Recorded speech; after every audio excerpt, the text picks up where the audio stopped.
Red Oak Tiger boys and girls bowling program, and the Tigers were down after the first. I don't really understand bowling, but the first round of matches they were down about 100 pins. They made a big rally. In the second round, I'm talking to boys. I think now. They're called frames, aren't frames, they? Maybe. Yeah. And then in the Baker series, the Tigers just get nipped at the end by the St. Albert's boys as well as the girls. So really tremendous bowling. It was a packed house. It was a senior night. We have some pictures of the Red Oak Tiger boys and girls seniors and the 10,000 pin members on the KCSI website. I think it's interesting to note that I don't know. I was talking to Coach Nordine at the Lanes this afternoon. I don't know if any time in Red Oak's bowling history is very illustrious. This is not like they've won state championships and, had a lot of state champions individually, but never in program history has there been 4 at the same time in a 10,000 pin club. There's 2 girls and 2 boys, so that's quite a testament. But I think the thing people you think of is if you have not been to a bowling competition before in high school, the intensity of it is surprising because you go in there, if you're a recreational bowler, you're anticipating and there's some of that element, but really as the matches grow and the frames get down and you're going down the end, it's an intense situation. And I'll tell you, it gets you fired up because, a kid rolls a strike, he gets, he's high-fiving, the next kid gets up, rolls a strike, and they get a little momentum going. So it was kind of entertaining to watch, and Coach Nordine is a tremendous bowler himself. So yeah, absolutely. Good showing by the Red Oak Tigers. I believe he said the Hawkeye 10 bowling meet is next week, I think in Thunder Lane in Council Bluffs, and he's expecting a high finish from both his. Do you cheer at bowling, or is it like golf? Oh yeah, no, it's raucous. I mean, is there a concession stand? There's concession stand and cheering. Well, there you go. I'm in. Yeah, we should have had our kids do that. It's absolutely raucous. I mean, when there's a strike going down, it's there, and they have these little hand signals like when there's a special. Special move? A 7 ball and a 10 ball to get down. They have special hand signals in the crowd they put up in the air. It's crazy. Fun. So I learned a lot, but I had a good time at the Red Oak Lanes today. Congratulations to bowling those. program. And the neat thing about that Red Oak bowling program is a combination of kids from Essex and Stanton and Red Oak. And when you put all those towns together, good things can happen. Whoa, hey, that's an idea. There's that's a an concept. idea. Good things can happen. We might need to talk about that. Let's take a break. We'll come back after these messages.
Back to Red Oak. Matt, the last 2 times these two teams hooked up, Atlantic come out on top pretty big in that game. What do you expect here tonight? Well, Atlantic's one of the top defensive teams in the Hawkeye 10. They hang their hat on defense. They press Red Oak a lot. We haven't seen a lot of teams press Red Oak. I don't think they need to press Red Oak to win, but that's what they do. So you'll see that. But they've been, by far, they only allow 45 points per game. Red Oak's only averaging 26 points per game. So the metrics don't work out well for points for Red Oak tonight here with the Atlantic team that's 13-6. They did lose to St. Albert's by 10. Of course, St. Albert is kind of the standard as far as the Hawkeye 10, but they're led by their all-time leading scorer in school history, Peyton Harder, and she's a good one. We've seen her now for, 3 or 4 years. So, she's a good player for them and will be an all-Hawkeye 10 conference selection as well this year. But for the Tigers tonight, a lot of things that we always say with the Tigers, play possession to possession. I think they'll be a little bit more. They should be a little bit more prepared for the press. They've been seeing a little bit more of the press the last 3 or 4 weeks. They've been playing some non-conference teams, but so they've had a little more time to work on it, practice. Plus the fact that they've had some time off from some games for a while. They had a weekend of rest with a Monday off, so I think for the 7 roster Tigers, that bodes well not to have too many games stacked up, night after night. So maybe they'll have fresh legs tonight. All right, I'm going to give you some lines. We do have a special night tonight between kind of a combination and partnership, Red Oak and the Red Oak Rotary and KCSI Dash for Cash. You could win $100 at halftime. Well, you couldn't. You're not eligible, Matt, but you could. I would win it if I had to do it. So let's take a look here at the starters here tonight for the visiting Atlantic Trojans. Zoe Kirchhoff, a junior 5'5". Lila Weiderstein is a junior 5'6". How we pronounce that again? Lila Weiderstein. Peyton McLaren, sophomore 5'7", and Peyton Harder, a 5'11" senior. And just a tremendous player. Katrina Williams is a junior, 5'11". Starters for the Red Oak Tigers tonight will be Keely Jones, a sophomore 5'8". Marielle Ramirez, a sophomore 5'7". Natalie Johnson, who is a sophomore at 5'9". Ellison Johnson, a junior 5'8". And also you have Emily Siebenecker, who is a junior 5'6". Those will be your starters for the Red Oak Tigers. And I see, and I hope, and I think we're going to be honored with the presence of Mr. Vern Olson singing the national anthem tonight. Vern has been ill, but he is back on the beam, and I see him down there poised with the mic, I think, ready to do his thing. So that is good news right there, Aaron. I need to check my pronunciation of Weiderstein. I just was corrected on that. So there you go. But that's, you look at the lineup for this Atlantic Trojans team, junior, 2 juniors, 3 juniors, a senior and a sophomore. So a team with a lot of experience. And like you had mentioned before we came on air, this Atlantic girls program that has really struggled for years and has kind of turned it around and turned the corner here this year, and that's to their credit. And they've got a fairly decent size, it looks like, number of girls out for their varsity program, so that's a good sign for the Trojans. Yeah, and Matt, so you see, we've had the opportunity to watch a number of games this year, and you see this many girls on the court for basketball. It's a good thing. Yeah, and well, I always temper it and say this is good by modern-day standards. This wouldn't have been good 10 years ago. But by what we've seen this year, Atlantic's got a fairly decent number of girls. But, the numbers in girls basketball is just, dramatically dropping over the last 4 or 5 years. So, when you see a squad of, I don't know what they got there, 13, maybe 14 girls, you're saying, wow, it's a good squad. But really, you try to find some positive when you can, so. It is going to be Mr. Vern Olson for our national anthem. Matt, we're going to step away and be back after this. While we honor this great nation as Vern Olson sings our national anthem. Oh, say, can you see by the dawn's early light what so proudly we hailed at the twilight's last gleaming, whose broad stripes and bright stars above us high, o'er the ramparts we watched were so gallantly streaming, and the rocket's red glare, the bombs bursting in air, gave proof through the night that our flag was still there. Oh, say does that star-spangled banner yet wave o'er the land of the free and the home of the brave?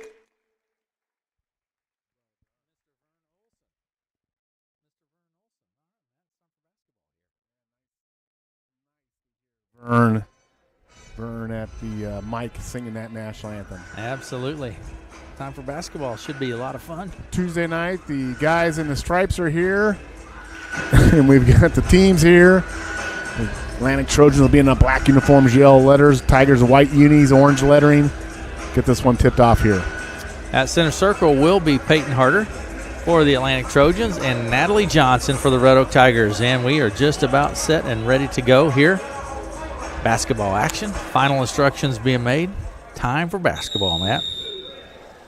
Ball's in the air, it's tapped, and the Trojans come away with quickly to Williams on the left side. Bounce pass underneath the Harder. Trojans are on the board quick. And the Trojans are going to start with that press, Aaron. They're going to start with that almost a 3-1-1 type press here. We'll see how Red Oak does. Hopefully Red Oak does a little better job with it. I think they were caught more surprised by it last time they played Atlantic. They get the ball up there in that first attempt, so good job. And Johnson with the ball. That's Ellison Johnson. Miscommunication on where that pass was intended for. You get up to the press, you hate to not waste that opportunity on turnovers. Tigers did a good job on that press break first time. All right, here we go. And Zoe Kirchhoff will have the ball. Kirchhoff comes around the arc over to the right side now to Wiederstein. Down the corner to Kirchhoff. She drives inside. Wiederstein looks at it. Goes to the left wing to Peyton McLaren. McLaren with the ball.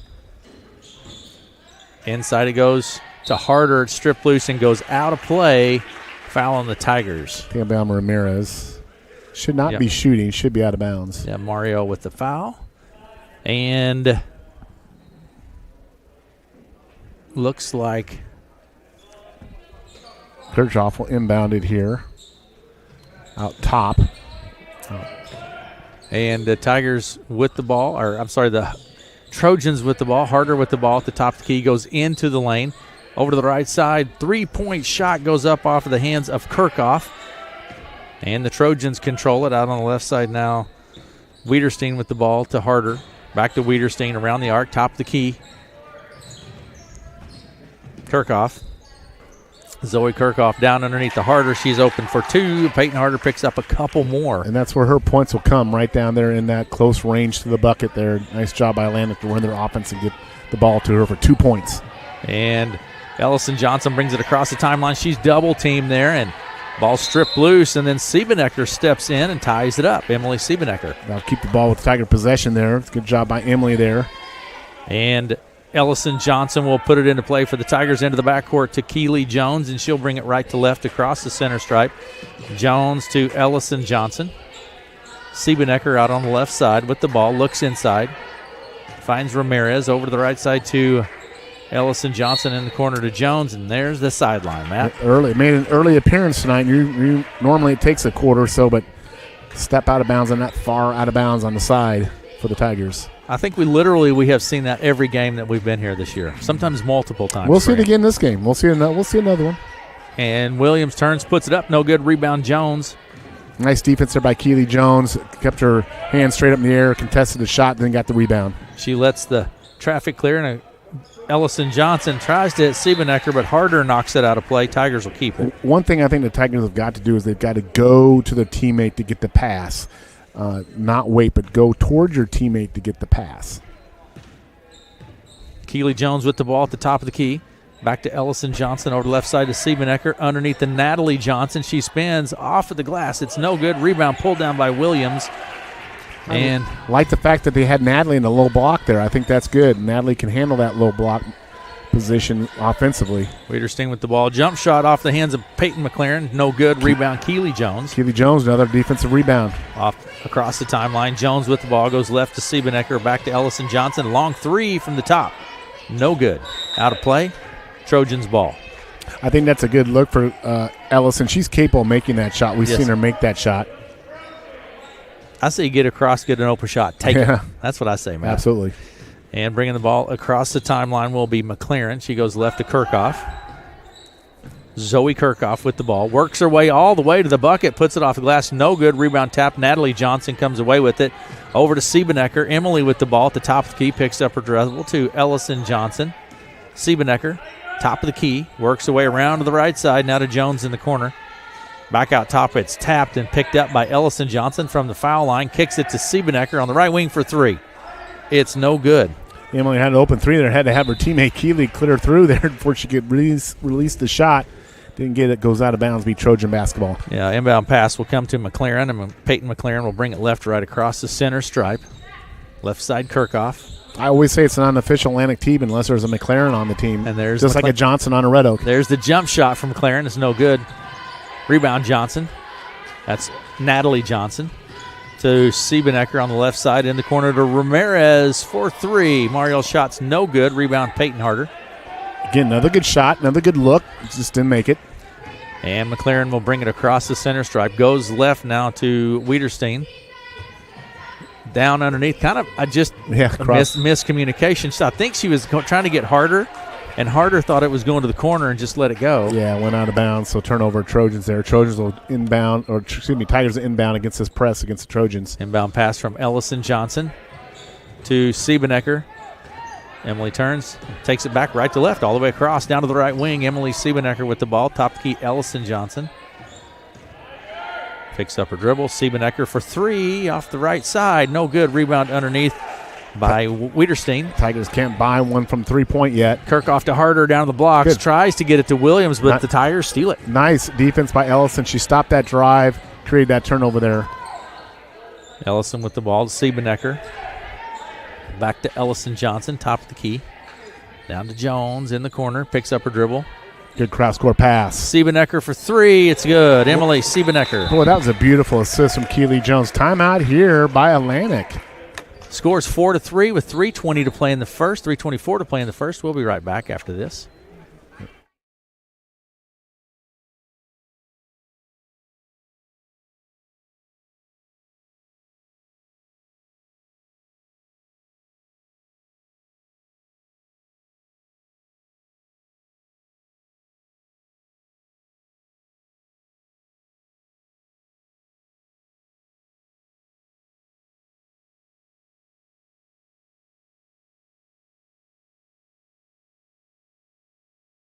Back to Red Oak.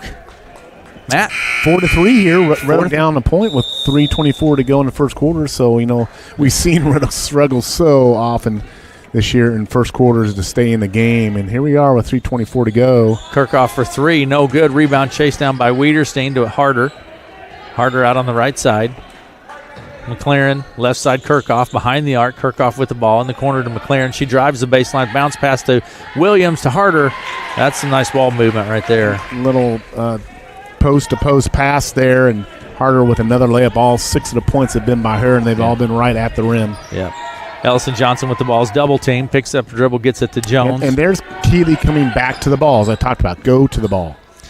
Ellison Johnson with the ball at the top of the key, picks up her dribble. Pressure from McLaren. Foul line. Ramirez tries to dump it down underneath to Johnson, but it goes out of play. It'll stay with Red Oak, though. Coming into the ball game is Bryn Lamp. Wiederstein takes a seat. Inbound pass comes from Ellison Johnson. Keely Jones almost stolen. Ramirez out behind the foul line. I actually thought the ball was going to be stolen, then travels with it. I think the ball might have gone between the legs of the opponent there. I'm not sure. That's how that ball got through. Inbound pass to McLaren, and McLaren will bring it left right across the center stripe to the top of the key. Over the right side to Harder. She looks inside, skips it across to Kirkhoff out on the left side. Good job by Natalie Johnson to recover on that backside on the rotation on the zone. That's Kirkhoff. She's looking for the three. Not there. Lamp to Harder on the move to the bucket. Just count the bucket. I thought maybe the foul was before she was in the shot motion, but they're going to give it to her, so she'll have an and one opportunity. She's got all 8 of the Atlantic points. And Ramirez has all 2 of the Red Oak Tiger fouls. Shot is good from Harder. She is the all-time leading scorer, correct, Matt? Yeah, that's why I think we learned that when we were up in Atlantic a couple weeks ago. And I'm sure she'll be playing, maybe she's already signed somewhere, but I'm sure she'll be playing college basketball somewhere after she graduates. And Ellison Johnson will take it across the center stripe. Bounce pass to Jones, right side for 3. Not good. Rebound underneath, Natalie Johnson, and she's fouled. She'll go to the line for 2. I don't know. I had not noticed Natalie playing in the low post as much as she is, and I don't know if that's a move. I have to talk to Coach Johnson after the game about that, but Natalie's much more in the low post there, and she's got long arms, and we've seen her become more competitive, and she's going to have 2 shots here. I think they're saying they're going to put it in play, Matt. Yeah, I thought there was 2 shots there. The foul was on Harder. That's her first. Yeah, Tigers will take it put it into play. Jones from the baseline for the Tigers. The Tigers staff has been a very calm, collected group, but they're a little bit miffed by that, not shooting there. Siebenecker into the line, then back to Ellison Johnson, top of the key, works her way right. Picks up her dribble. Gets it to Torres now, on Torres into the ball game. Hits Torres in the middle. She puts it up off the glass. It's no good. Gets her own board. Back out to Ellison Johnson for the long three from the top. No good. Rebound chased down by Kirchhoff. Good job there by Anna Torres. We've seen her over the last several games become more assertive in her basketball skills. She's growing, developing those skills. Williams takes it into the high post. Over the left side to McLaren. McLaren to Harder at the top of the key. She drives down the right side, hands it off to Kirchhoff. Kirchhoff back around the arc. Takes the three. It's good. Zoe Kirchhoff. I think they're going to give her 2 on that, Aaron. I think she was just inside the 3 line. Gave her 2. It's a rare jump shot we've seen from Atlantic. Everything's been inside to Harder, so it's 11-3 with a minute to play in the first. Ellison Johnson in the lane, loses the handle on it, and Lamp picks it up. Outlet pass goes to Kirchhoff. Pushing it up the court on the left side, and she's fouled by Siebenecker. And they're going to call her on the floor there. 54 seconds remaining in the first. I think that's what's called a makeup call, because I thought she was in the act of shooting there, but they're going to say she's on the floor. So inbound pass comes from Kirchhoff to Harder for 3. Blocked by Siebenecker. Out of play. Emily, we've seen Emily very active defensively to the point sometimes she gets in foul troubles. But she made a nice block there on that 3-point attempt. 52 seconds on the clock here in the first. Inbound pass comes from McLaren to Harder right in front of the bucket for 2. Nice touch there by Harder. She just kind of did a little push shot there and got the friendly roll on the rim for 2 points. And it's 13-3. Atlantic leads with 40 seconds remaining in the first. Ellison Johnson with the ball. Siebenecker, top the key. Johnson right side looks at the 3. 32 seconds. Down to the corner she goes. Now to Siebenecker for 3 off the right side. It's short. Rebound chased by Ellison Johnson. Jones, Siebenecker, top of the key. 20 seconds on the clock. Picked up by Kirchhoff. Kirchhoff takes it across the center stripe. It's knocked out of play, but Atlantic will keep it. That last possession by the Tigers saw a lot of good things. Good ball movement, good scrap for the offensive rebound, giving themselves a chance for a second opportunity. So some good things there offensively from the Tigers in that last possession. McLaren with the ball. Going to just work the clock down here. 9 seconds. Left side Kirchhoff, top the key to McLaren. Right side Harder, 5 seconds. Skips it across to Kirchhoff. She takes the 3 in and out. No good. Rebound. Back up, and it's no good. Waving it off. That's it for the first. 13-3. Atlantic with the lead. We'll be back after this. One play can change the momentum in a game, and One Deductible is a game changer when it comes to your insurance. That's why you should see me, Richard Fisher, your Farm Bureau agent in Red Oak. I can help bring your car and home together in a single policy. So if life sends you a blitz in the form of a storm or fire, you'll pay just one deductible for everything that's covered. Come see how we can help protect what matters most. That's Richard Fisher down at Farm Bureau Financial Services across from the post office here in Red Oak. Farm Bureau Property and Casualty Insurance Company, Western Agricultural Insurance Company. From Terra.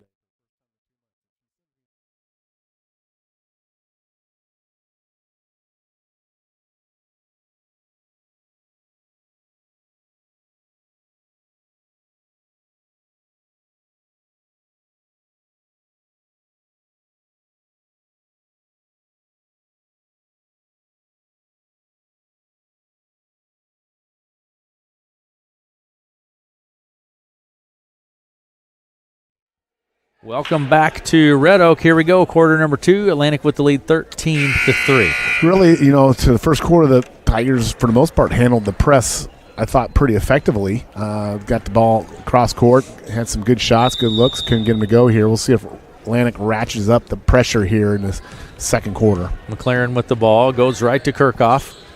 In the corner to Wiederstein, underneath, all the way underneath. Nice ball movement. Williams puts it up, gets her own board. It's knocked out of play. Trojans will keep it. Ella Johnson with a nice slap on the ball there to knock out of bounds there. Trojans are going kind of post to post, and they're passing Harder to Williams or Williams to Harder here. McLaren will put it into play from the baseline to Harder. And blocks left side out to Wiederstein. Left side Kirchhoff. Wiederstein to Kirchhoff in the corner. Harder trying to just back Johnson down in the post. And that's exactly what she did and scores 2. Bigger, taller player than Ellison. Ellison is used to battling bigger, taller opponents in the post. Ellison Johnson with the ball. There's a good pass. Siebenecker for 3 off the left side. It's not there. Rebound. Ella Johnson this time. Going to call a jump ball there. We stay with Red Oak here. Matt Girls Wrestling, state wrestling this week in Coralville. starts Thursday. Nicole Bond, Red Oak will be Nicole Bond, competing for the Tigers. At 1:30. I think she went there last year. Yes, she did, as a matter of fact. Traveling on the Tigers. 15-3 is our score. It doesn't seem right unless there's a bond at the state wrestling tournament for Red Oak. Doesn't that seem like that's the way it's supposed to be? For the last few years, that's how it's been. It needs to be a bond. McLaren goes left to Kirchhoff behind the arc. Kirchhoff with the ball. In the corner, McLaren jump shot, mid-range jump shot's no good. Rebound, Wiederstein underneath. Williams. Harder looks at the three. Wiederstein for three. Baseline right. It's no good. Rebound, Williams. She brings it down and has tied up and stripped loose. Keely Jones and Ellison Johnson really aggressive down there, getting that ball dug out for the Tigers. Torres with the ball goes left to Siebenecker. Now to Ellison Johnson. 6:40 to play in the half. Just thinking the Tigers could knock down a shot or two here. Hang around a little bit. Try to keep it as competitive as long as you can, the game and the score-wise. Knock loose. Harder picks it up over to the left side, Kirchhoff. Yeah, just hang around, Matt. Just hang around. Williams spins, puts it up.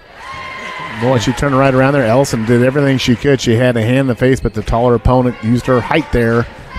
Knocked down the basket. 17-3 is the score. Ellison Johnson with the ball. Trojans with the lead over the Tigers. Out top, Siebenecker. Ellison works her way around to the left side. Picks up her dribble. Now to Siebenecker. Emily coming to the ball there. That's a good way to do it. And she's going to have a loose scrap there. Wiederstein ties it up, and Trojans will have the ball. 5:55 to go here in the first half. Atlantic 17, Red Oak 3. Kirchhoff will put it into play for Atlantic. You know, Atlantic is, like we said, a tremendous defensive team, and they create a lot of offense off their defense. But like I said, to this point so far, I think Red Oak has done a pretty good job handling the ball, taking care of the ball against the press. Underneath the Harder, it's through her legs and picked up by Ella Johnson to Ellison Johnson. Down to the other end of Ramirez. She puts it up and draws a foul. 2 shots? Well, yeah, it will be 2 shots. Great catch by Ramirez. She had to catch the ball in flight and kind of pirouette with that ball to get her in position to get the shot up. Didn't go, but shot 2 free throws. Did you say pirouette? Pirouette. Wow. You like that. Shots up from Ramirez, no good. Basketball's a game of pirouettes and apparatus. Apparatus. The game of if you can say pirouette, I can say apparatus. There's no correlation between those 2 words. Shot from it, Ramirez is good. Both of them are not typically thought of in the context of basketball, is the relationship between those. That's true. I will grant you that. Here's a shot from McLaren, no good. Rebound, Williams out to Kirchhoff on the left side. Wiederstein looks inside, finds Kirchhoff, right side quickly to McLaren behind the arc. Tigers really kind of caving in on their zone to try to prevent Harder and Williams from doing damage. So far, Atlantic hasn't gotten too hot from the outside line. Fouls on Emily Siebenecker. Is that right? That's her second. Emily's second. Emily's always kind of on the... She pushes it. She pushes those fouls. She's aggressive. Inbound pass comes to McLaren. To Wiederstein, now to McLaren, top of the key. And Atlantic's really not settling for threes, at least not at this point yet. They're really making a conscious effort here to try to get the ball inside here with their offense. They're going to take that shot. Yeah, it was 2 from the top. No good. Rebound, Williams right underneath. Yeah, Williams fought for position there on offensive glass, and she gets the rebound and 2 points. 19-3 is the score, 4:47 to play in the half. Siebenecker out on the left side. Atlanta's kind of doing a soft press, Aaron. I don't think they're really getting aggressive in the press, double teaming and playing the passing lanes. Shot from Ellison Johnson's no good. Rebound Harder. She pushes it quickly and slows down. Looks inside, goes top key to McLaren. Here's the three from Harder. It's good. And of course, every time I talk about the team not making threes, they knock them down. Peyton Harder showing she has the outside shot to her game as well. They're knocking down that three. She's got 16 of the 22 Atlantic points. Yes, she does. Ellison Johnson with the ball on the right side. About 4 minutes to play in the half. Ellison to Torres. Knock loose. Kirchhoff takes it down the left side with the left hand and draws a foul on Ellison. 2 shots here for Kirchhoff, 5'5" junior guard for the Trojans. 22-3 Atlantic here with 3:57 to go in the second quarter. 2 shots for Kirchhoff. Shot number 1, no good.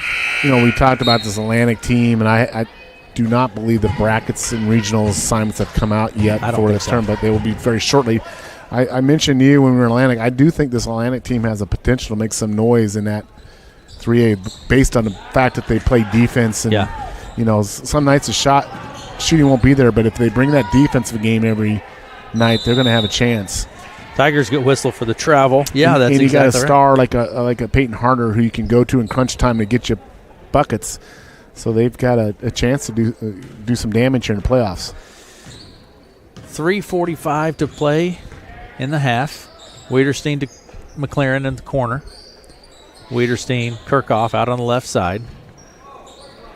And Harder out of the game. Lamp to Williams underneath. Shots up, no good. It was tapped and picked up by Ramirez. Again, that post-to-post pass down low. It's really kind of a high-low pass the Trojans have been working in this game so far. Katrina Williams listed, Matt, at 5'11". She looks taller than that. Yeah. Siebenecker to Ellison Johnson. Ellison picks up her dribble to Natalie Johnson. Now to Ramirez. Ellison Johnson with the ball. 9 seconds on the shot clock. Gets it to Siebenecker. 6 seconds.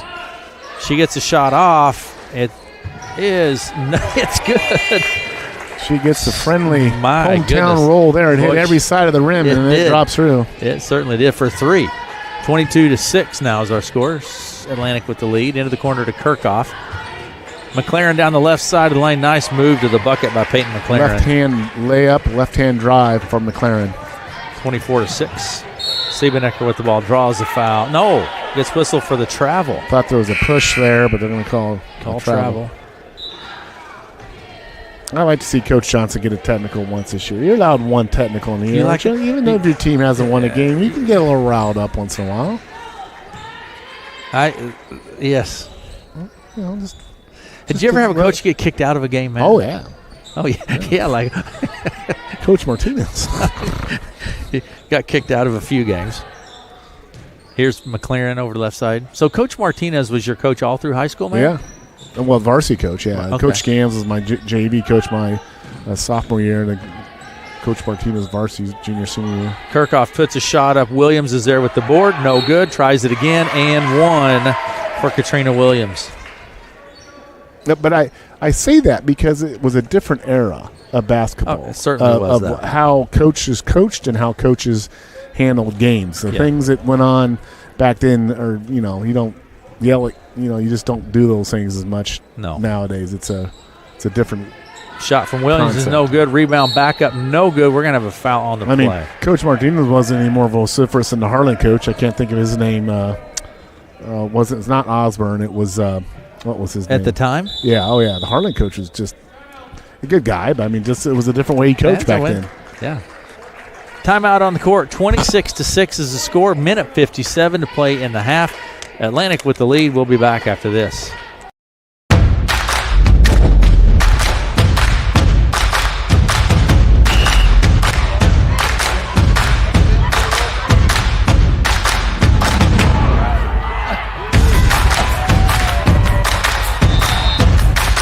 When you go home, you'll feel good about what you did, and you're doing it for the kids. If they don't have us, they don't have these games.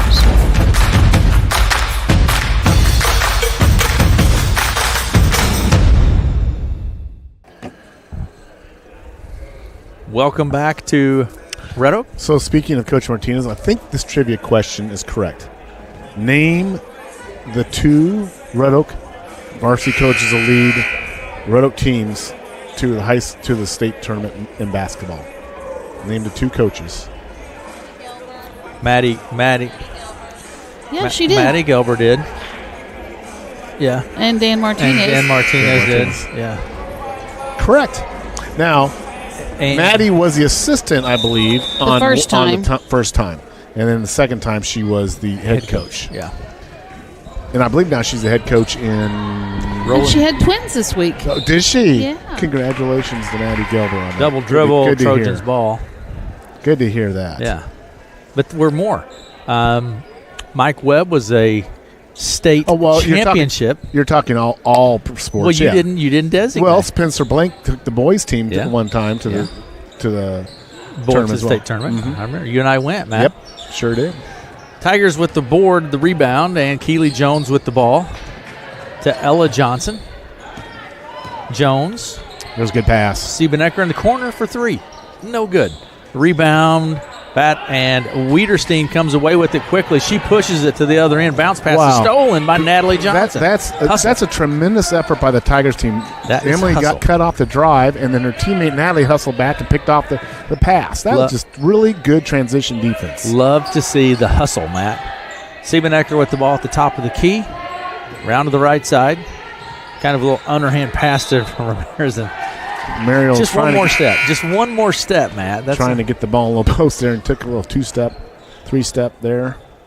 26-6 is the score. 1:04 to play in the half. Maybe that's what it is. We'll have a dancing theme tonight to our broadcast, Aaron. Dancing with the Stars. Dash for Cash. Dancing is with the tonight Stars. at halftime. You think so? Underneath it goes to Williams. Harder back in the ball game. Picks it up. Across to McLaren on the backside. Off the glass. No good. Here's the rebound. Lamp puts it in for 2. Tigers need to get a body on someone. Push them out. Don't let them get inside position there. 28-6 here. Trojans on top. Keely Jones with the ball. 35 seconds. It's tapped out of play. Tigers will keep it. 34 seconds on the clock. 28-6 remaining. 34 seconds remaining in the half. Ellison Johnson will put it into play to Natalie Johnson. Ellison with the ball. 28 seconds. Ellison to Natalie. 10 seconds on the shot clock. They'll have to shoot it before. Yeah. It's about tapped out of bounds. The Tigers will inbound. 6 seconds on the shot clock. 17 seconds to go in the half.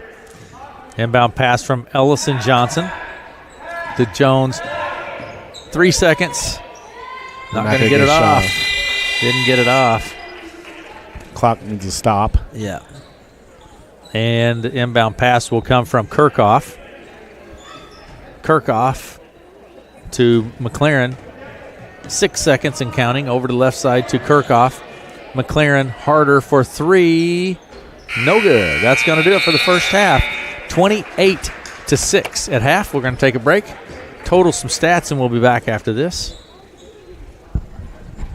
You know, Too busy at work to wait in a long line at Subway? Order online at order.subway.com. Simply register with your email and password and order away. You can also download the Subway app on your smartphone. Order up to 6 subs, salads, or pizza. Ready in 15 minutes once order is submitted. Also add chips, cookies, and drinks easily. And Subway's back to normal hours Monday through Friday, 7 a.m. to 11 p.m., Saturday, 8 a.m. to 11 p.m., and Sunday, 9 a.m. to 10 p.m. Order online at Subway in Red Oak, Clarinda, Shenandoah. Aaron West along with Matt Davis. Matt, I told you it's Dash for Cash. And you've got KCSI personality Sue Ann French out there. Sue Ann. If there's anybody should be the lead of this program, it is this young lady. She is a dynamo. Sue Ann French. And so we have Dash for Cash. So kind of here's the deal, Matt. You put it down, and then by the cheering of the crowd, they guide you to the cash. Oh. So you think you could win this? Is it like, what's your top? Is it the whole half court? I mean, how big of it? Could be anywhere. No, I mean, how big is the area that? The whole court. They can whole court. You can drop it anywhere on the court. Okay. And Sue Ann has the. And then the key is to have the crowd be very controlled, and probably best to have just one person doing it. Yes. Well, no, it's KCSI Monday. We want them distracted. So just have one person direct them. All right. We want them distracted. So, how long have we been doing Dash for Cash, Mel? A few years. Yeah. A lot of years. A lot of years, I think, Partnering actually. with the Red Oak Rotary Club. So what will happen is they'll blindfold this little fella. Are you watching this online? So if you have this we're going online. Okay. They'll blindfold him, and then once he's blindfolded, Sue Ann will hide the $100 on the court. Yes. And hopefully he's blindfolded well. Yes. Yeah, that would be fantastic. They'll guide him to the money. Yeah. So, where are you going, Aaron? I'm gonna. Oh, you're gonna get the camera on it? No, well, I'm gonna. I'm discombobulated. That's okay. That's okay. There. Now you're not discombobulated. Let me give you some stats here while we're talking. I'm going to give you some stats from the first half for the Red Oak Tigers. And in the first half, Mario Ramirez is 0 of 2 from the foul line. And Emily Siebenecker has all 6 points for the Tigers. She had 2 3-pointers, one in the first quarter, and 1 in the second quarter. Mario Ramirez. Mario had 2 personal fouls. Ellison Johnson 1 personal foul. Emily Siebenecker had 2 personal fouls. And Ellison Johnson with 1 personal foul. I hope he doesn't walk into the wall. I hope somebody's keeping time. He's looking up. He needs to be looking He's down. trying to see under the, which is, he just needs to go left. Go left. I think our money's safe. I don't know. Well, just let me go down there. I'm going to take it by the hand and walk him over there. No. Good Lord. You're missing the point of the game, man. Oh, gosh. How much time do they have, Mel? Well, it's supposed to be 30 seconds. Okay. And there. Oh, There we go. no. Our money's safe, Aaron. Oh, no. For the Atlantic Trojans here in the first half, Zoe Kirchhoff handles the ball, has 2 points, 0 of 2 from the foul line, but handles the ball well for the Atlantic Trojans. Peyton McLaren with 2 points in the first half. Peyton Harder, my goodness gracious, 16 points in the first half. Yeah, all those except she did hit 1 3-pointer. All those, most of them are just right there at the bucket. 1 3-pointer and 1 foul shot, and 16 points in the first half. Bryn Lamp had 2, and Katrina Williams had 6 points and was 0 of 1 from the foul line. So there you go. Yeah, so, like I said, I think the Tigers, for the most part, did a pretty good job against that press, don't you think? Yeah. I mean, and they typically, they'll hit 3 or 4 threes. They just couldn't get those to go. I mean, that's some good looks. So, I think all in all, Coach Johnson said, hey, let's just kind of keep doing what we're doing here, work that ball up against the press, and let's try to knock down some shots here this second half. Let's take a break. We'll be back. It's halftime. 28-6 is. Just as your local State Farm agent teams combine good neighbor service with surprisingly great rates, you can combine your home and auto. And guess what you get? That's right, good neighbor service with surprisingly great rates. This is your local State Farm agent, Dave Carball, and we promise to deliver the service you deserve at the price you want. My State Farm team will help you mix and match things perfectly. Call us today at 712-623-5639 for your surprisingly great rates. Like a good neighbor, State Farm is there. Maybe I should make a run this concession stand real quick. Welcome to TNT Ford, your local automotive resource in Red Oak, Iowa. Under new ownership, we're committed to providing an even better dealership experience. We have a massive inventory, including a great selection of new pickups. Explore our lot, where you'll find a variety of vehicles basking in the sunset light. Whether you're in the market for a rugged truck or a stylish sedan, we're here to help. Visit TNTFord.com to find your perfect vehicle today.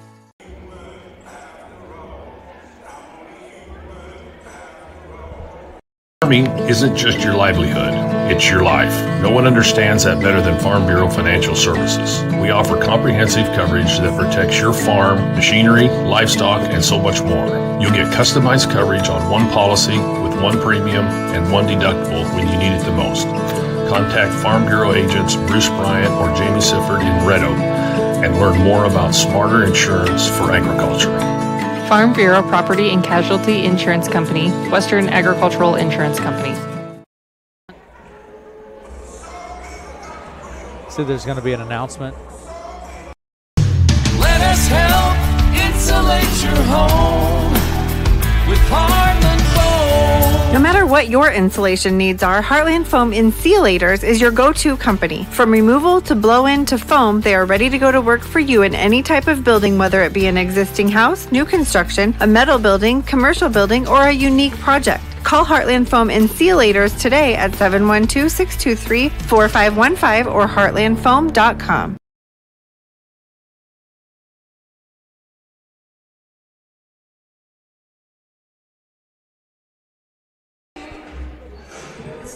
You know what this song is about? One play can change the momentum in a game, and one deductible is a game changer when it comes to your insurance. That's why you should see me, Richard Fisher, your Farm Bureau agent in Red Oak. I can help bring your car and home together in a single policy. So if life sends you a blitz in the form of a storm or fire, you'll pay just one deductible for everything that's covered. Come see how we can help protect what matters most. That's Richard Fisher down at Farm Bureau Financial Services across from the post office here in Red Oak. Farm Bureau Property and Casualty Insurance Company, Western Agricultural Insurance Company.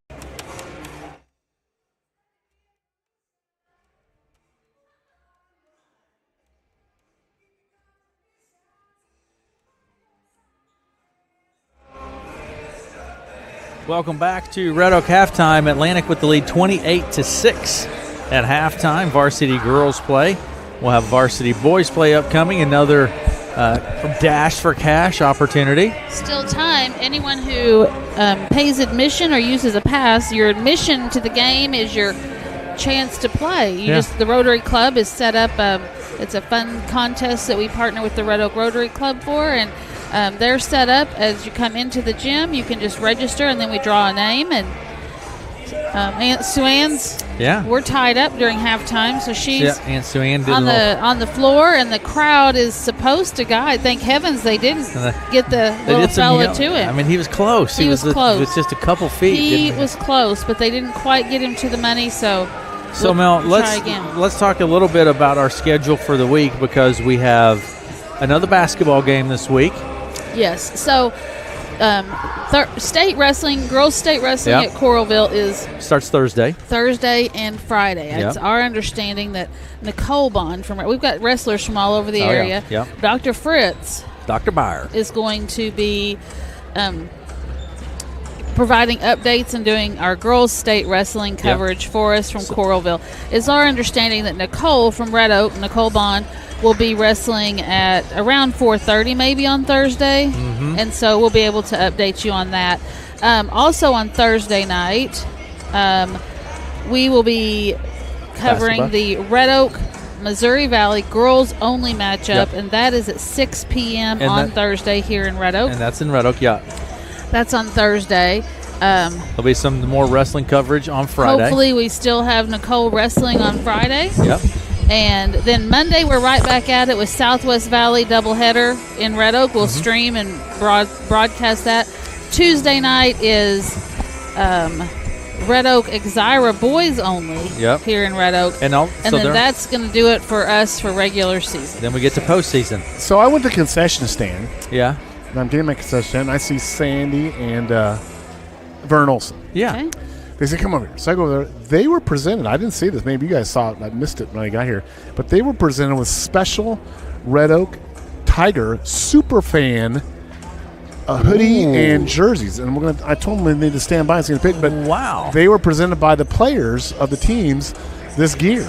So that's awesome. When they come back in, they are super you know what? And well deserved. Too. Oh, absolutely. 100%. Absolutely. But they are and Red not Oak. just basketball, volleyball. They travel to all of the tournaments, all the weekends. I mean, they are it was there. volleyball, and it'd be Bondurant They're there. on a Saturday at 8 a.m. They'd be there. They are. Absolutely. Here comes the ball into play to Jones. Keely Jones with the ball around to the right side for the Tigers. Ellison Johnson with the ball. Ramirez to Siebenecker.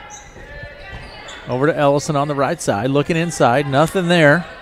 Ellison with the ball. Bounce pass to Ramirez, and it's tied up. Wiederstein and Ramirez tie up. Alternate possession. Atlantic has it. Inbound pass from Wiederstein. 28-6 is the score as we get underway here in the third quarter. Across the timeline, McLaren to Kirchhoff on the right side. Bounce pass inside to Harder. She spins. Little jumper from the right side. No good. There's Williams with the board and the putback. Yeah, Tigers not boxing out on that back side there. And Trojans come back now with the press here. 30-6. Trojans lead. And Ellison Johnson with the ball. Pressure from Harder. Atlantic seems a little bit more 10 seconds. tenacious on their press here in the second half. And they've got Harder now at the point on that press. 7:10 to play in the third. A little discussion between the officials there. That's the first 10-second call against the Tigers here and against that press tonight. Inbound pass. Kirchhoff on the right side. Kirchhoff to McLaren in the corner. Skips it across to Wiederstein. Into the foul line. Down underneath to Williams. Tie up. Jump ball. I think Tigers have it this time. And the inbound pass will come from Ellison Johnson. Here's the pressure. Ellison to Jones. Tries to get it to Jones, but Wiederstein knocks it out of play. Tigers have it. Inbound pass again from Ellison.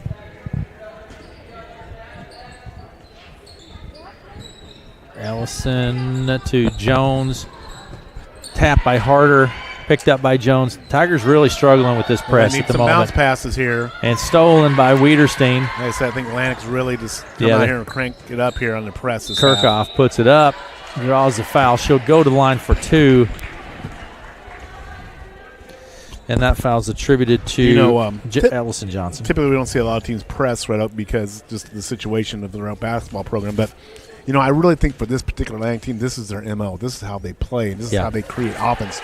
And they're not a high-scoring offensive team, but this is a team that really has to create off their defense offensively. And I think they're going to try to crank it up here and get their offense going from their defense. Second shot from Kirchhoff is no good. Harder with the ball. Back out top to Kirchhoff for 3, and it's good. Zoe Kirchhoff. She gets 1 of 2 and then knocks down the 3. 34-6 is the score. Here's the pressure again, and timeout on the court. Coach Johnson's going to try to set something up here. We're going to take the timeout as well. 34-6. 6.5 minutes to play in the third. We'll be back. But you know what? Subscribe to the KCSI Radio YouTube channel today. Interviews, parades, events, contests, and more. Subscribe to KCSI Radio on YouTube and get notified every time something fun happens.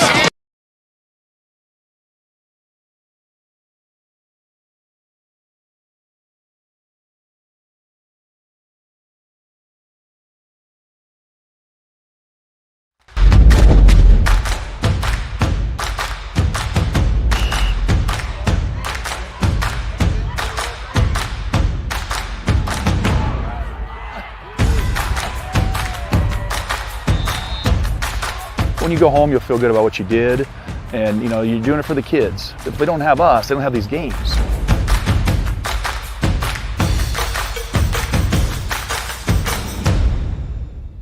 To play. And here we go. I think we're ready to go. Inbound pass will come from Ellison to Siebenecker. There's Ramirez on the move. That worked for the Tigers. Cut someone to the middle of the Tap lane there. loose, and Ellison picks it up out on the right side. Looks at the 3. Bounce pass to Siebenecker. Top of the key over the left side to Ramirez. Behind the arc, Ramirez with the ball. Siebenecker down to the baseline. Little jumper from Emily is in and out, no good. Rebound Harder. That'd be a nice opportunity to use that glass there. She went straight for the bucket, just pops out, but use that glass on that angle that she had there. Kirchhoff to McLaren in the corner, back to Kirchhoff. Bank shots are kind of like backdoor cuts and bounce passes in the air, and old school. Down to Williams. She is fouled. That was in 8th grade. Bob Tigran, a legendary Red Oak basketball player from the 50s, was a long-term PE coach and was an All-American at Simpson College and basketball. But he emphasized using the glass every time we had basketball in 7th, 8th grade. We all learned to use the bank shot. 3-pointer from Kirchhoff in the corner is no good. Bank shot, Matt.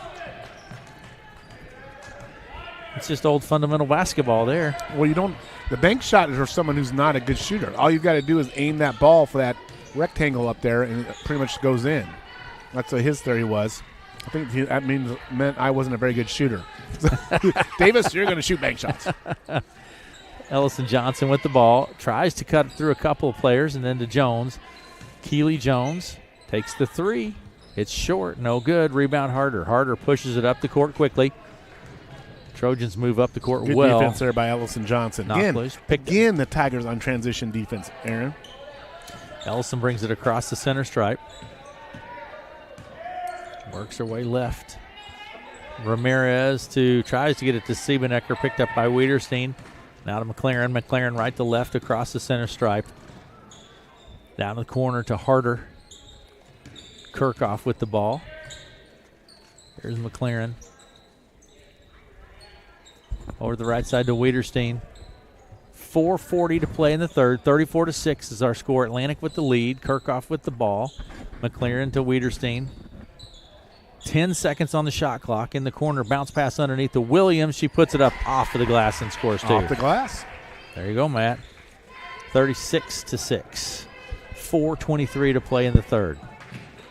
Atlantic leads. Siebenecker with the ball across the center stripe over the left side now to Jones. Bounce pass to bounce pass to Ellison Johnson, and she is fouled on the shot. By Harder, so it should be 2 shots, 2 free throws here for Ellison Johnson. That's 3 on Harder. Ellison Johnson at the line. This is her first opportunity from the line this evening for Ellison. We have not had a lot of fouls. I don't think Atlantic probably has more than 5 or 6 total. There haven't been many foul shots. Did she take the shot? Yeah, Ellison it was no good. No good, yeah. She'll get 2 shots. There we go. I didn't see her take the shot. I was not paying attention, Matt. That's bad, isn't it? Goodness gracious. Second shot's good, though. 36-7. Kirchhoff with the ball. Atlantic with the advantage. Down in the corner to Williams. Harder, right side. Williams, corner. Looks at the 3. Harder, right side, top the key to Kirchhoff. Harder now out at the 3-point line, not in the low post. Takes a move in there, though, makes the bucket. Nice little. Scores a couple. Nice little push shot there in the lane. 38-7. Jones with the ball across the timeline. Atlantic with the lead. 3.5 minutes to play in the third. Ellison Johnson, left elbow. Siebenecker for 3 off the left side. It's no good. Trojans let it go, and it'll be Trojans' ball. Coming into the ball game will be Sadoff, Jillian Sadoff. Taking a seat is Wiederstein. Inbound pass to Kirchhoff. Kirchhoff right to left across the timeline. Right side Harder looks at the 3. Williams in the corner. All this on the right side. Harder to Kirchhoff, top the key. Left side Sadoff. Kirchhoff looks at the 3. Goes right to Harder. Harder to the baseline. Down pass underneath to Williams, and she draws the foul. I thought maybe Ellison got all ball there, but they're going to call her for the foul. That'd be Ellison's 3rd foul? That is Ellison's 3rd foul. Yes, sir. It's going to send Katrina Williams to the line. She is 0 of 1 in the ball game. She has 10 points in the game now. First shot from Williams is good.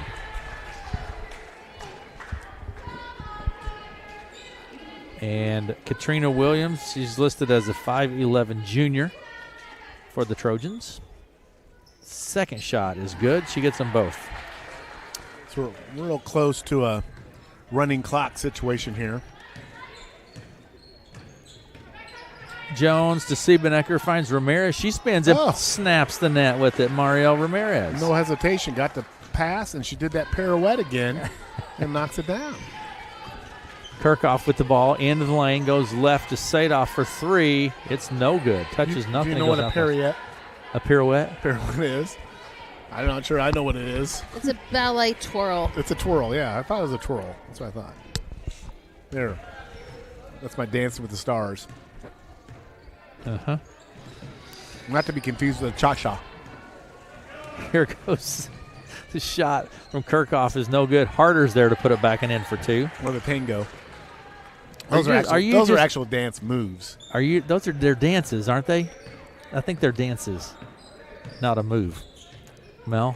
I don't know. You can tell I'm out of my I element. think tango, cha-cha, those are dances. I'm way out of my element here talking about dancing. I think we're getting in dangerous territory here, actually. Way out of my element. And neither one of us have a clue what we're talking about. No. Williams gets the bucket and 1 for Katrina Williams. Fouls on Ramirez. That's her 3rd.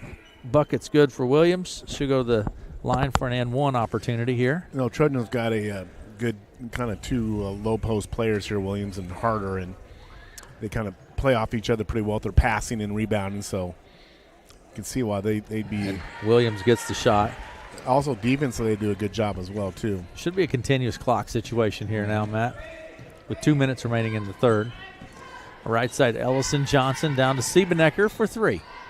No good. Rebound on the backside. Kirchhoff with the ball. Kirchhoff right to left across the center stripe.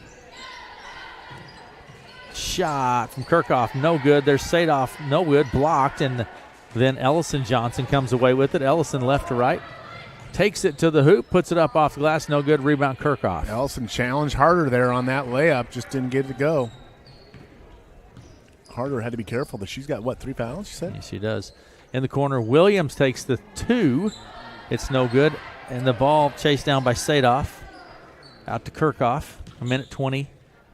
Sadoff on the left wing. Hits Lamp over to the right side to Harder. Top of the key, Kirchhoff with the ball. Left to Sadoff. She takes the 3. Off the left side. Not there again. Out of play. 1 minute to go here in the third quarter. Natalie Johnson comes in for the Tigers. Out goes Ellison Johnson. But it's wintertime. So you should be talking ice skating and figure skating. A triple Lutz. Triple Lutz. Isn't that an ice skating move? Double toe loop or whatever. Yeah. That's what you should be talking. That she did a Lutz. Triple Lutz. Tap by Harder. Harder comes away with it and finds Kirkhoff, who's pretty much just wide open for two. Steele leads to those live ball points there on transition, and Atlantic now is up 47-9 here as we close out the third quarter. 30 seconds remaining in the third. Bounce pass over to Siebenecker on the left wing. She takes the mid-range jumper. It's no good. Rebound Harder. Harder to Kirkhoff. 16 seconds and counting. Across the timeline, Kirkhoff with the ball. Goes left to Sadoff. Skips it across to Harder on the right side. 6 seconds. Williams. Harder for three. No good. That's going to do it for the third quarter. 47-9 at the end of three. We'll be back with the fourth after this. Too busy at work to wait in a long line at Subway? Order online at order.subway.com. Simply register with your email and password and order away. You can also download the Subway app on your smartphone. Order up to 6 subs, salads, or pizza. Ready in 15 minutes once order is submitted. Also add chips, cookies, and drinks easily. And Subway's back to normal hours Monday through Friday, 7 a.m. to 11 p.m., Saturday, 8 a.m. to 11 p.m., and Sunday, 9 a.m. to 10 p.m. Order online at Subway in Red Oak, Clarinda, Shenandoah.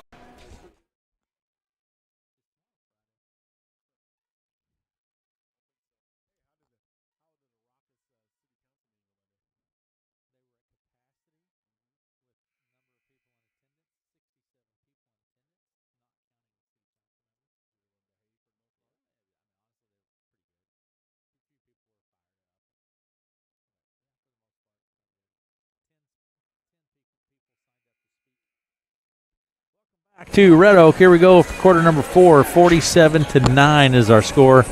And it's a continuous clock situation now for the Atlantic Trojans. And as we come back to action, the Trojans will have the ball. The inbound pass will come from Addie Friend. West Coburg. What? We have checking in? The suburbs of West Coburg. Out on the west side. That's where all the growth and development is in Coburg. The economic development of West Coburg really rivals West Des Moines, I think, in terms of development. Down underneath it goes to Friend. Ball stripped loose, and Trojans step on the baseline. Tigers will have it. That would be our friends, the Carbaugh. Thanks for checking in. And their Wildlife Safari. Thanks for sponsoring. Yeah. Thanks for being a sponsor. Absolutely. Sponsor. Hey, you know what? By the way, make note of our sponsors as we move along through the evening here. And when you have the opportunity, say thanks to them. Over the left side, it goes Jones. It's blocked by Harder. Trojans come away with it. Kirkhoff right to left across the center stripe. Top of the key. Over to the left side now to Friend. Inside the Lamp. Dumps it down underneath the Harder. Puts it up. No good. Rebound is batted into the corner. It's kept in play and picked up by Lamp. To Kirkhoff, down into the lane she goes, kicks it to Harder out on the right side, behind the arc. Skip pass over the left side to Friend for three. It's no good. Rebound Lamp right underneath, puts it back up, no good. Trojans getting all kinds of shot attempts. They have had many opportunities here on this possession. I say Tigers on the defensive glass have to find a body and get in between that and a bucket. So you do that, you increase your chance of getting rebound greatly. There's going to be a foul on Mario Ramirez. So that'll be 2 free throws coming up here. That's for 4 on Ramirez. For the Trojans. 47-9 is the score, and at the line will be Addie Friend. So I told you. Her first opportunity from the line. I mentioned what happened at concession stand, right? Yeah. I mentioned that on air. Yeah, the super fan. We mentioned that. Yeah. Because they're right down in front of us. The Olsons. Here's the second shot. Good. Friend with gets their super fan gear on, exclusive only to them, presented to them by the players, I might add. 49-9 is the score. Atlantic leads. Here's the shot from Siebenecker. It's no good. It bounces out of play, and Atlantic will have the ball. 6:17 and counting.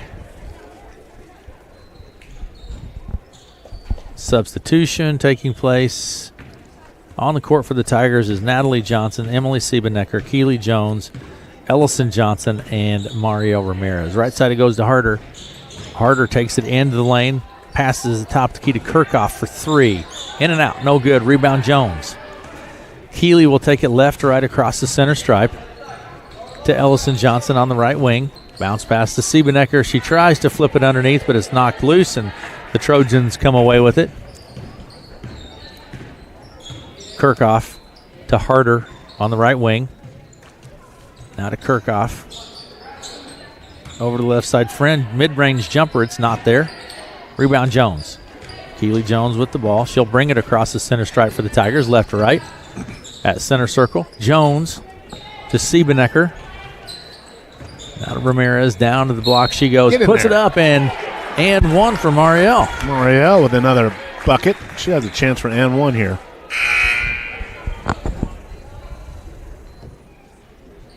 Substitutions taking place. Who was that foul on? That's a great question. I'm not sure. Was it on Harder? At this point, I don't think it matters too much. But Shot from Ramirez is good. Mario. So it's 49-12 with just over 5 minutes to play in the ball game. Atlantic with the lead. Over to the right side, Wiederstein. In the corner it goes to Sadoff. Wiederstein, top key to McLaren. McLaren to Lamp on the left elbow. Friend for 3. It's no good. Hits the top. We're going to take a quick legal ID. Right back.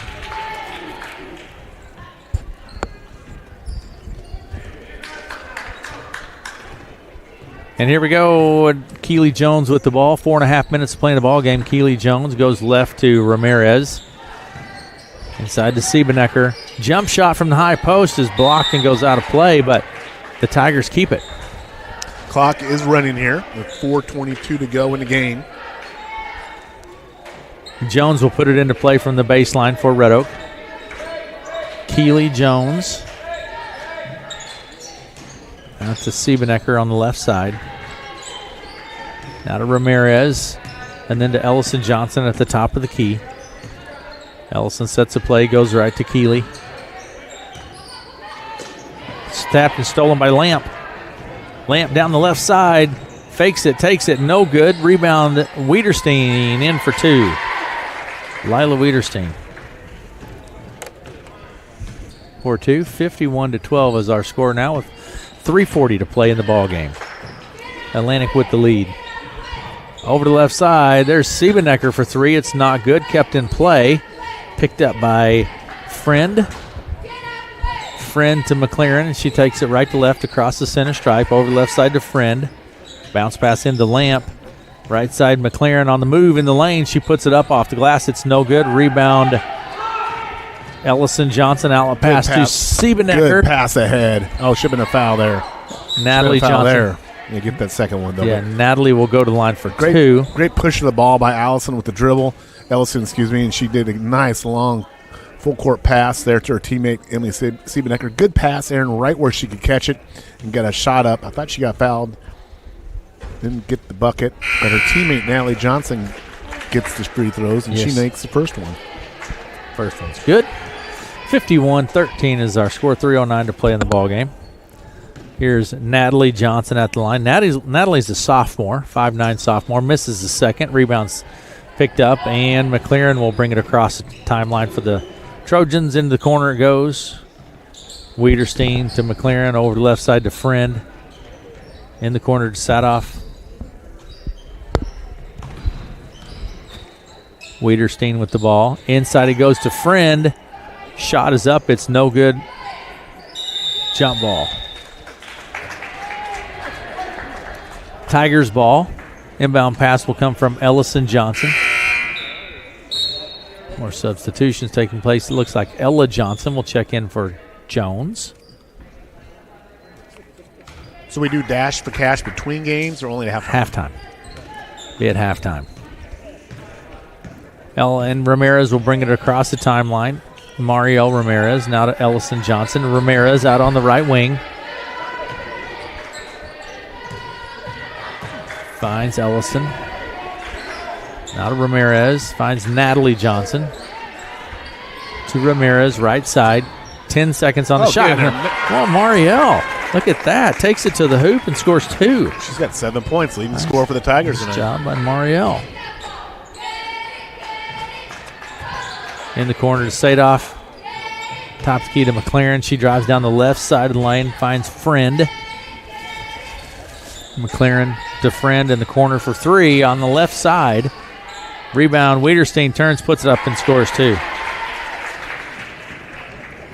Lila Wiederstein, 53-15 with a minute and a half to play in the ball game. Pass is stolen, and McLaren pushes it to the other end with the left hand. It's good for 2. Foul be on Ellison, her 4th.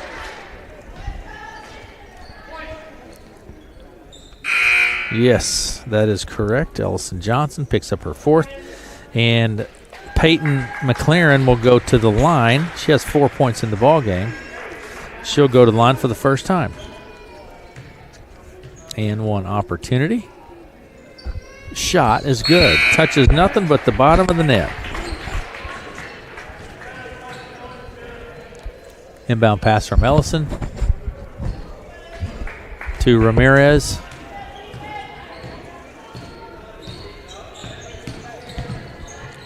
And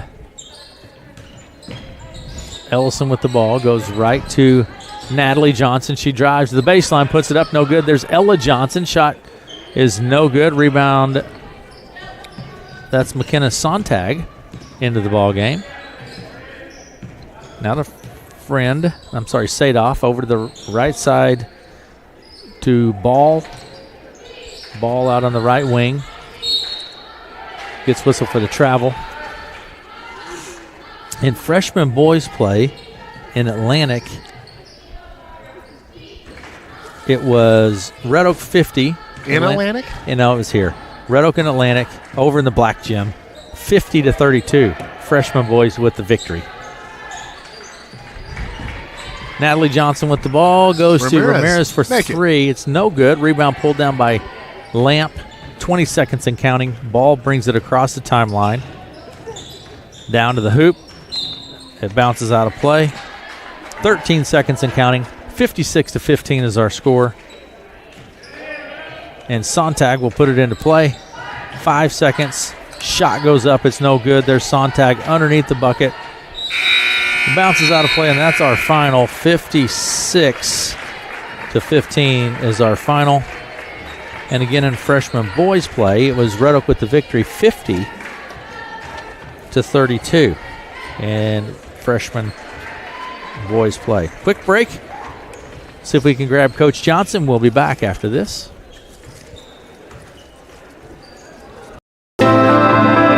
Just as your local State Farm agent teams combine good neighbor service with surprisingly great rates, you can combine your home and auto. And guess what you get? That's right, good neighbor service with surprisingly great rates. This is your local State Farm agent, Dave Carball, and we promise to deliver the service you deserve at the price you want. My State Farm team will help you mix and match things perfectly. Call us today at 712-623-5639 for your surprisingly great rates. Like a good neighbor, State Farm is there. I think they had a good time. Playa del Carmen. Welcome to TNT Ford, your local automotive resource in Red Oak, Iowa. Under new ownership, we're committed to providing an even better dealership experience. We have a massive inventory, including a great selection of new pickups.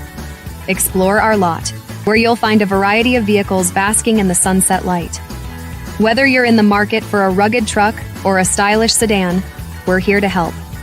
Visit TNTFord.com to find your perfect vehicle today.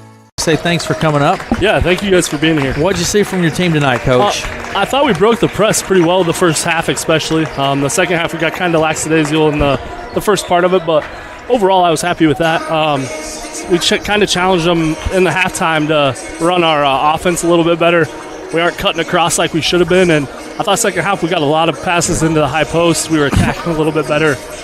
That's always good to see. One thing I thought really we commented often in your games, Coach, is your team hustles. You can see that by getting back on defense. Several times tonight your team hustled back defensively and got steals, and I think that's a credit to your girls. They don't give up. on the series, you know. And you're right. I think you guys did a much better job against the press tonight. Yeah, I'm always happy with their hustle. I've told them I coached a lot of them when they were in junior high even. I told them there's a lot of things I can live with, mental mistakes, us just not being good enough, things like that. Hustle is never something that I'll settle for. That's something you can control. You might not be the fastest, but if you're giving 100% effort, I can't fault you. So thought Mario Ramirez had some good points. He had 7 points for you. Played a good game for you tonight. Yeah. They had. I mean, Mar had a good game. I thought we took good shots again. Shots just aren't falling right now. You kind of hit those slumps every now and then in basketball, baseball, football. All those you kind of get in a slump. So, Coach, coming up later this week, what day is this? Tuesday. You got Mo Valley at home on Thursday. I think you finished the season with Southwest Valley on Monday, correct? Yep. And you'll get the regional season, what have you. So what's kind of the message for the team here heading down the final few games this season? It's kind of been the same the last couple weeks. We've been talking a lot about ownership and growth. Sometimes you got to take ownership of knowing what's going on, knowing what they're trying to do. I think we're growing a little bit watching film. We've kind of challenged them to give us 3 negatives, 3 positives every game we can. And I think some of them are starting to kind of buy in, like, I can do this a little bit better. I can go a little bit more here. And it's just growth. We return everybody except for Ella. We're going to miss Ella, but most of our team comes back. We don't lose 7 like we did last year. It's got to be a little bit about growth and mindset and knowing that we come back next year. Set a good condition to going in and off season. These girls, like I said, I think the credit to you and the coaches, you've kept these girls' spirits up all through the season. I see girls that are trying hard and they seem to enjoy each other playing. That's a credit to you and Coach French and Coach Carter in really keeping that ship going with those girls, keeping them positively motivated. So, it's a tough thing. I can credit Carter a lot because he kind of played on a team that hadn't won a lot of games. They didn't win until a buzzer beater against Southwest Valley. Cole Carlson. I remember that game. And in the old gym. Yeah, in the old middle school gym. And he's kind of told them that they came together as a team and just said, hey, we're in it for each other. We've got to stick with it. Yep. We've committed to this, and we just got to find a way to stay happy and positive. So. When do the brackets come out, Coach? They're supposed to come out this week, so I don't know. We'll be watching. Yeah, we'll be watching, waiting to see where we go. Well, I saw Theo running around the hallway, so go check him down. Oh, yeah, I will. All right, thanks, Coach. Thank you, guys. Head coach of the Red Oak Tigers, Tristan Johnson, with us, and our thanks to Coach Johnson for stopping by and visiting. Let me give you some stats here. Keely Mariel Ramirez, 7 points. Mariel, good game for Mariel tonight. She was 1 of 3 from the foul line, had 4 personal fouls. Natalie Johnson, 1 point, 1 of 2 from the foul line. Ellison Johnson had 1 point, 1 of 2 from the foul line. Emily Siebenecker with 6 points on the night for the Red Oak Tigers. For the Atlantic Trojans, Zoe Kirchhoff with 8 points, 1 of 4 from the foul line. Lila Wiederstein had 4. Peyton McLaren, 5 points and 1 of 1 from the foul line. Peyton Harder, 20 points, 1 of 1 from the foul line. Addie Friend had 2. She was 2 of 2 from the foul line. Bryn Lamp had 2 points on the night. And Katrina Williams finishes with 15 and was 3 of 4 from the foul line. And the Trojans, the Atlantic Trojans, get the victory in varsity girls play by a score of 56-15 in varsity girls play. We're going to take one quick break. We'll be back. Turn the page and talk boys basketball after this. Farming isn't just your livelihood, it's your life. No one understands that better than Farm Bureau Financial Services. We offer comprehensive coverage that protects your farm, machinery, livestock, and so much more. You'll get customized coverage on one policy with one premium and one deductible when you need it the most. Contact Farm Bureau agents Bruce Bryant or Jamie Sifford in Red Oak and learn more about smarter insurance for agriculture. Farm Bureau Property and Casualty Insurance Company, Western Agricultural Insurance Company. It'll probably be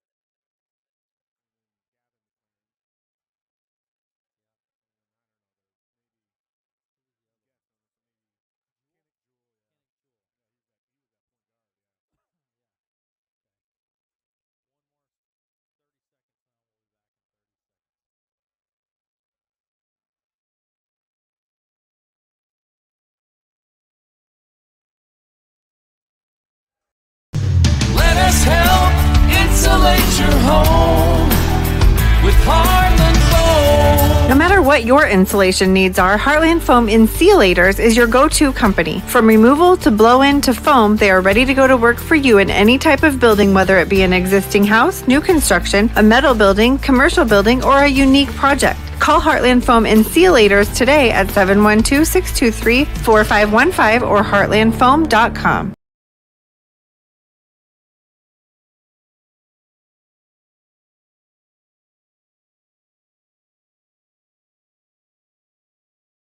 Twice each year. Yep. This is a designated conference game tonight. So a little more important. Even though Red Oak beat Atlantic up on their home floor a couple weeks ago, this one matters a little bit more in regards to standing in the Hawkeye 10 conference. So that's at stake tonight. But these two teams, kind of looking at them statistically, Trojans really struggling to score offensively, averaging 49 points a game. Red Oak at 54. Atlantic, both teams give up about 65 points per game defensively. From the field, Atlantic shooting 39%, Red Oak shooting 35%. Three-point percentage, almost the same in terms of three-point percentages, but as we note a lot with Red Oak has shot 559 three-point attempts. Atlantic has shot 284. So Red Oak by far has doubled up the number of three-point attempts compared to their opponent, but still shooting about the same percentage. Free throw line percentage, Red Oak's got that number up to 50. Atlantic at 58%. Then look at rebounds per game. Red Oak 31 per game. Atlantic 27. Of course, Red Oak shoots the ball a lot, so you're probably going to get more offensive rebounds. Assists per game, 13 for Red Oak, 11 Atlantic. Steals, about the same, 8 for each team. Turnovers, Atlantic with 18 per game. Red Oak 14 per game. So looking at those, I think really what we saw in that first game was Tigers really did a good job, won the game on the home floor. They had to contain Knick Jewell, who was really, I believe, kind of seemed to be, at least that game we saw, was kind of the glue and facilitator with his team. And then, of course, when you look at this Atlantic team, the big guy down low, Gavin McLaren, he got in foul trouble, and the way he plays, he may get in a lot of foul trouble, but he's a horse down there on the block. He's not a tall kid, but he's muscular. Stout. Right? He's stout.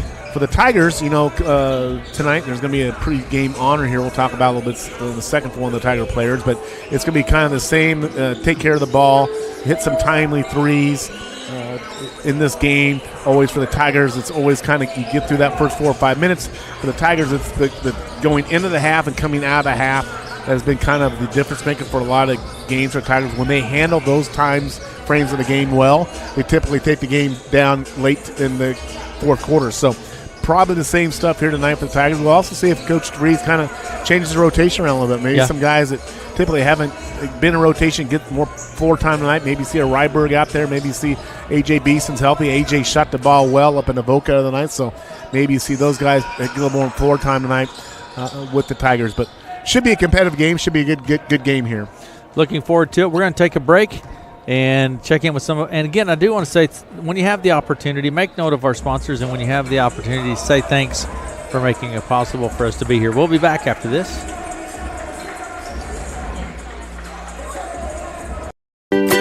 Too busy at work to wait in a long line at Subway? Order online at order.subway.com. Simply register with your email and password and order away. You can also download the Subway app on your smartphone. Order up to 6 subs, salads, or pizza. Ready in 15 minutes once order is submitted. Also add chips, cookies, and drinks easily. And Subway's back to normal hours, Monday through Friday, 7 a.m. to 11 p.m., Saturday, 8 a.m. to 11 p.m., and Sunday, 9 a.m. to 10 p.m. Order online at Subway in Red Oak, Clarinda, Shenandoah.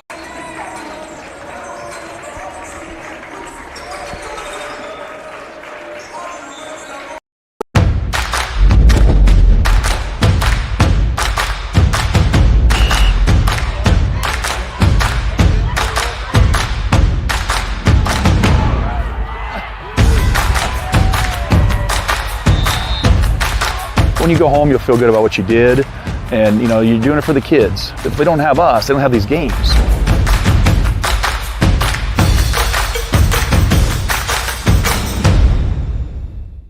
Olsenberger. Oh yeah, for ISU. How'd that game go? No, never mind. We don't want to go down that path. What did he say? They can still beat the Hawkeyes on their worst night. What did he say? And it's something you said all year. Play hard. Well, continue to play hard. That's what. You got to make a few shots. I mean, you got to make a few, but play hard. Continue to play hard. I mean, it's basketball is a little bit. It's a different sport. That it's a physical sport, but it's not really. And I mean in that sense that the teams that play physical typically do better in basketball than the more finesse team. But by the same token, you have to be able to shoot the ball and do those skill sets that are not necessarily just physical, but be able to pass and shoot the ball well.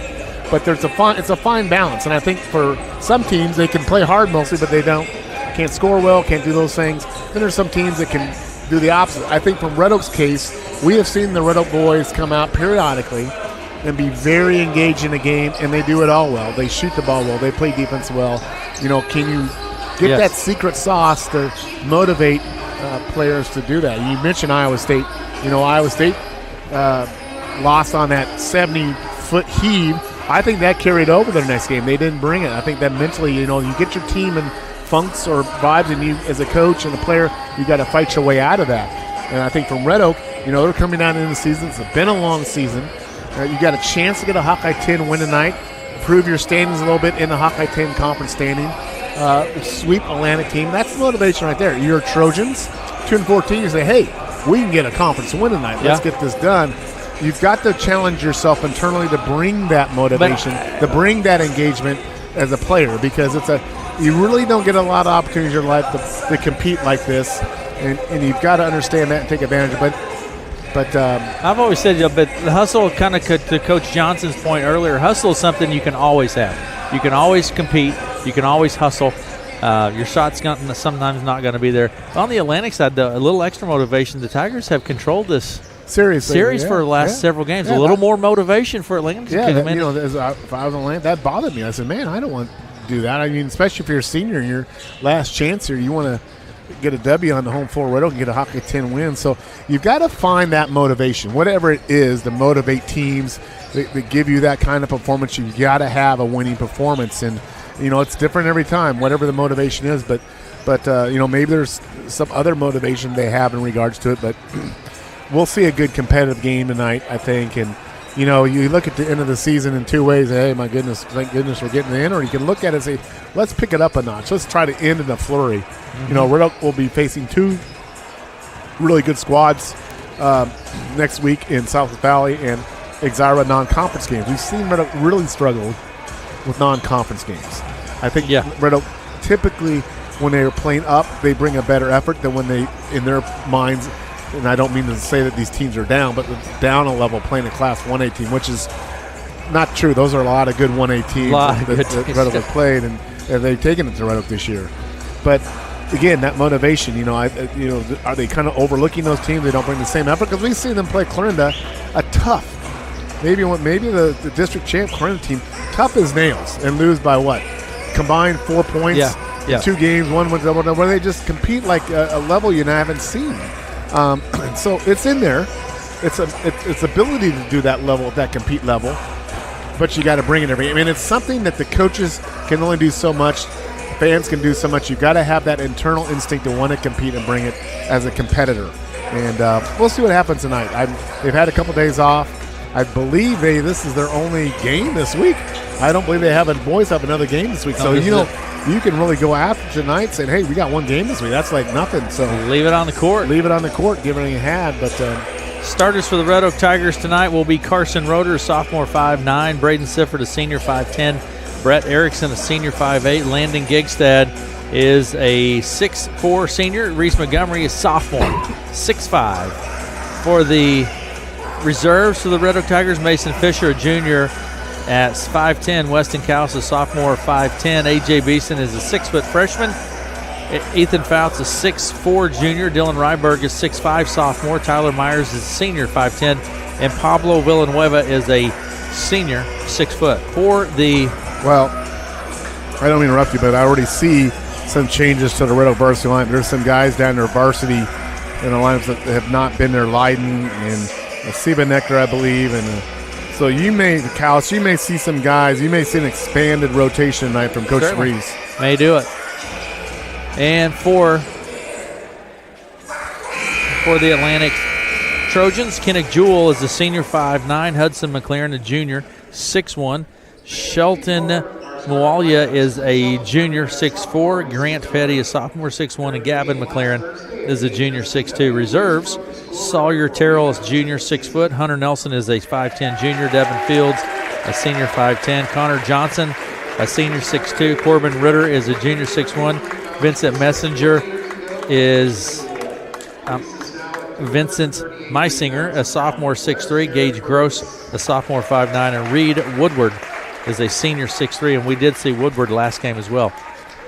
Matt, we have a little introduction here. Yeah, sophomore Reese Montgomery is being recognized at half court. He's getting a presentation of a game ball from Athletic Director Mark Erickson as Reese in the last game broke the single-season rebounding record for Red Oak. I think you have maybe a letter on it. He has the previous record was 231. That was set 20 years ago by Jason Abule. And now Reese has 238 and counting. Yeah, tremendous honor for Reese. And I think I haven't looked at the standings, the stats recently, but I know he's right there, 1, 2, or 3 in the Hawkeye 10 as far as rebounding. Just outstanding. Reese has really played so well this year as a sophomore, and it's good to see. Also, we got a little time here to introduce the lineups. Iowa High School boys basketball weekly rankings were released, Aaron. Let's just kind of quickly go through that so folks. We're getting down to the point here where we'll be getting sectional seedings and all that soon, and the state tournaments will be around the corner. But I think if you look here in Southwest Iowa, one of the teams that I think is under the radar and is only ranked 9th is an undefeated Council Bluffs Abraham Lincoln team. They're 7th, but they're undefeated. You know, typically those Western Iowa teams don't get the credit they deserve. Keep an eye on that AAL team in that Class 4A bracket. Class 3A bracket, you've got Clear Lake on top as a number 1 ranked team, and then really no Southwest Iowa teams in Class 2A as standard team that just year after year after year, whole Western Christians ranked number 1. Kemper comes in at number 2, so you've got the Knights at number 2. In Class 1A, Bellevue Marquette is number 1 ranked, and Woodbine is ranked 4th as a Southwest Iowa team. So rankings don't mean a lot, but they kind of give you an idea at least who are some of the better teams are. And like I said, the seedings and regionals and all that should be out probably next week, if not later this week, and we'll be in playoff time before you know it. All right, Matt, player introductions being made, lineups introduced, and just about time for basketball here this evening. Looks like Atlantic's going to go with their big lineup. Aaron, they've got Woodward in the starting lineup with they do. McLaren, as a matter so of they're fact, going to go Woodward. with those two big stout fellas on the low post to start this game. What do you call that? When in football, you call that a package. The big package or the jumbo package? The jumbo package. The jumbo package. Speed package. Speaking of football, I see the National Football League Referees Association came out with a statement today saying it's ludicrous that they think there's any favoritism being given by their officials to the Kansas City Chiefs. You excited about the big game this weekend? Fly, Eagles, fly! Coach Nordine's going to love that, Matt. Ball's tapped, and the Trojans come away with it. It's Woodward. Stealing by Sifford. Sifford steals it right away.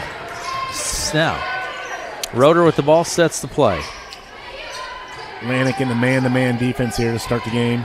Gigstad out on the left wing with the ball. Now to Roeder. Carson Roeder. Tigers, we've seen them be very patient in the shot clock. There's a 3 by Sifford. Shot's no good. Rebound tapped, and coming away with it is Petty. Petty to Jewell, over to the left side to Hudson McLaren.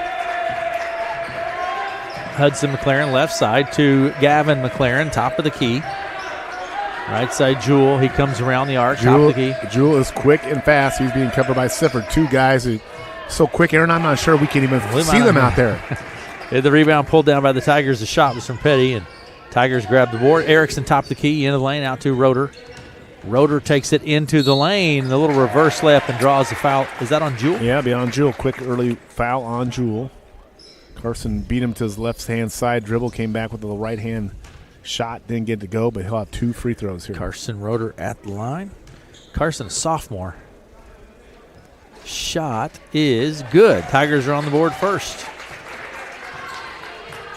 Carson Roeder, free throw is good.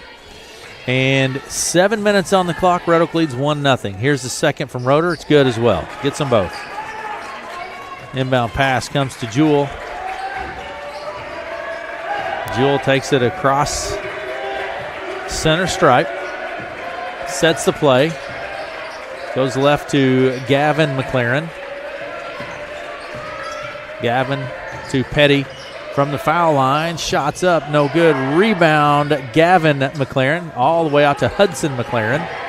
Hudson takes it to the hoop on the right side. The layup is no good. Rebound.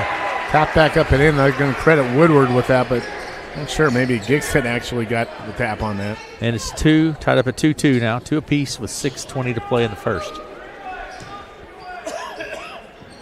And Sifford with the ball goes right to Erickson. Tigers are going to have to make an concerted effort on that defensive glass. Shot goes up. It's no good. Rebound, Petty. It's more important than ever to try to get body position on the big guys. Down to the corner. 3-point shot's no good. Rebound, Erickson. And bring your guards down to help rebound, just like that there by Erickson. Roeder on the left side underneath to Montgomery, but it's tapped loose by McLaren. Picked up quickly to the other end. Petty with the ball, lets the traffic clear, puts it up. No good. Rebound, Gigstad. Letting them play here a little bit, Aaron. Some couple over the backs I would have called, but letting them play here in the first couple minutes. Left side, Montgomery. Roeder takes it all the way underneath, kicks it to Erickson. There's Sifford with the ball at the top of the key for the Tigers. Out to Sifford, right side Roeder in the corner to Erickson. 5.5 minutes to play in the first, out of Roeder. Left side Sifford, underneath to Montgomery. Tigers moving the ball here. Shot from Roeder. The three-pointer is no good. Rebound, Montgomery. Back up, no good. And Gavin McLaren grabs the board, gets it to Jewell. Jewell across the timeline. Top of the key, McLaren for three. No good. Rebound, Gigstad. Gigstad to Sifford, and Sifford pushes it back across center stripe at far side of the court. In the corner to Erickson for three. No good. Rebound on the backside, Woodward. Reed Woodward with the board. Jewell takes it into the lane, kicks it left to Hudson McLaren, to Gavin McLaren. Into the lane, loses a handle on it. Tigers ball. Nice defense there by Gigstead. Gigstead kept his feet moving. Was a defensive presence there and caused that turnover by McLaren. It's tied up at 2 apiece with 4:44 to play in the first. Kind of a typical slower pace to start this game from what we usually see, Aaron. Kind of seemed like both teams are just kind of settled in here already early in this game. Over the right side, Roeder. Back to Sifford. Red Oak being very patient on the offensive end. There's Montgomery out on the right wing. Montgomery with the ball takes it inside. Passes to Sifford. In the corner goes to Gigstad. Back to Sifford on the left wing. 4:18 to play in the first. Sifford works his way down into the lane and going to draw the foul. So be on Woodward? Probably, and that will give Red Oak a reset on the shot clock. No, check that, Matt. They're calling that on Hudson McLaren. Okay, so that's his first. Yep. Inbound pass from the baseline. Sifford to Roeder. And then to Sifford. Just over 4 minutes to play in the first. Sifford with the ball. Goes right to Gigstad. Erickson to Roeder. Top of the key for three. No good. And it's out of play. Atlantic's ball. Still tied up at 2 apiece. Yeah, Tigers are being very patient, but they're going to have to knock a few threes down to loosen that defense down low on Montgomery. Trojans are going to converge. Double Montgomery anytime he touches the ball in the low post. Gavin McLaren across the timeline. So tapped loose by Roeder, picked up by McLaren. That's Gavin McLaren to Hudson McLaren, now to Petty. Jewell on the left side. He's quick. Right side, Gavin McLaren underneath the Woodward. He spins. Blocked by Montgomery, but we're going to have a foul on the play. Yeah, Reese went over the back there. I don't know if he touched him or not, but it looked like a foul. So if it looks like a foul, they're probably going to call it most time. And Reed Woodward to go to the line. He has 2 points. Well, the only 2 points for the Trojans so far. And he'll go to the line, 2 shots. We've talked about Woodward and Gavin McLaren. They look like left tackles and right tackle playing out here for the Trojans. Shot from Woodward's no good. Yeah, 3.5 minutes remaining in the first, and they very well may have played those positions. That's a possibility for sure. Tied up at 2 apiece. Woodward at the line. Second shot's no good. Rebound, Montgomery. I do think if the Tigers can get a bucket here, this might be a team you want to put a press on. Aaron, we'll see if the Tigers do that if they can get a bucket, but you got to get a bucket to press. Sifford to Roeder underneath to Montgomery. Montgomery takes it into the lane, spins. Jumper no good, follows it, gets his own board back up, no good. Rebound Woodward. Woodward had some looks, just can't get it to go. Boy, both teams are just stone cold here in this first quarter. Shot from Petty, no good. Gavin McLaren with the board, put back, no good. This time Gigstad grabs it. Goodness gracious. Gigstad doing a good job on the defensive glass. Erickson to Sifford out on the left wing. Gigstad in the corner. Right Landon elbow. needs to take that. He's wide open, puts the shot up. It's no good. Rebound Gavin McLaren. To Jewell. It is cold on their shooting as it is outside, Aaron. Is there something over those rims, Matt? There's What a is good the look. deal? There's a good look. There's a three-pointer from Hudson McLaren. You can tell by the way he released that. That was a good stroke there, and he knocks it down. 5-2 now. Atlantic with the lead with 2:25 to play in the first. Gigstad right to Roeder. Over the left side to Erickson. Montgomery on the move, into the lane, in the blocks. Passes it back out top now to Sifford. 2 minutes of play in the first. 10 seconds on the shot clock. Sifford lets it fly. Three. And it goes. My goodness. Hit all the rim, but finally drops through, and Tigers will take it. Tie game now. Tied up at 5. Jewell with the ball. Goes left to Gavin McLaren. Now to Jewell. In the corner to Woodward. Finds Petty. Spins into the lane. Jumper from the lane is no good. There's McLaren with the board and the putback. Gavin McLaren. It is 7-5. Sifford. Trojans staying man-to-man defense. Montgomery works down into the lane. The little jumper from front, no good. Gets his own board. Passes it back to Gigstad for 3 from the top. It's good. Landon with that high arching shot, and he knocks it down. Good shot. Red Oak's in the lead. 8-7 Red Oak leads with 1:12 to play in the first. Over the left side to Petty. Hudson McLaren to Jewell for 3.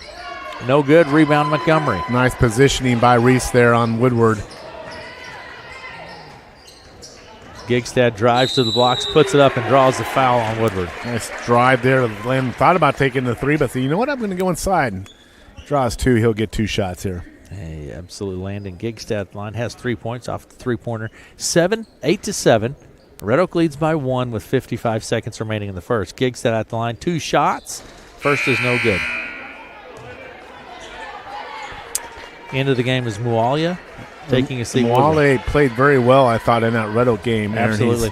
He's very athletic and can be disruptive defensively. Second shot from Gigstad's up. It's no good. Rebound Hudson McLaren. And he'll take it across the center stripe. Out on the left wing, takes it to the hoop to Mualia for 2. Nice right, pass just like down that. there, yeah.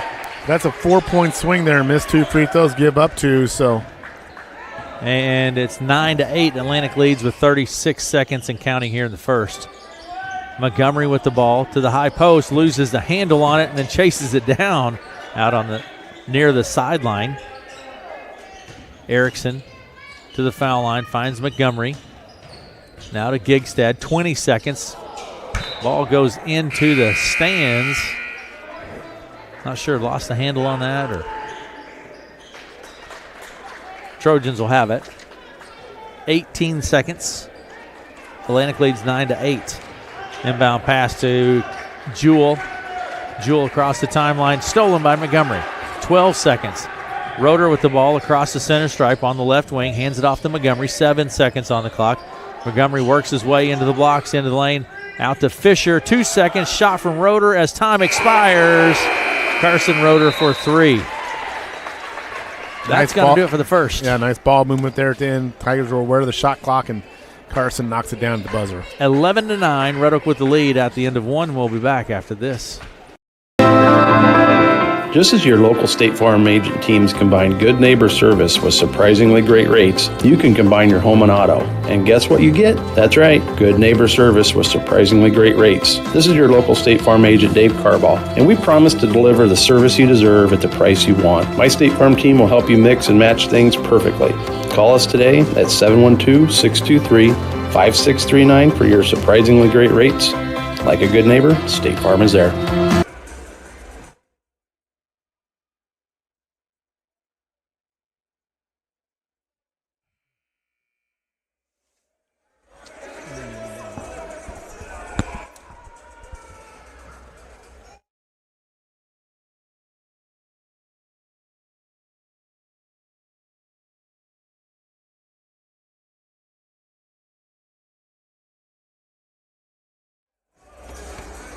Welcome back to Red Oak.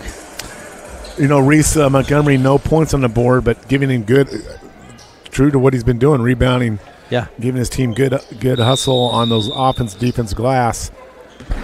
The thing with Reese, it's just, he gets good looks. He's going to get his points, like you've said in the past, Matt. Good players get their points. Here's Erickson for three. It's no good. Rebound.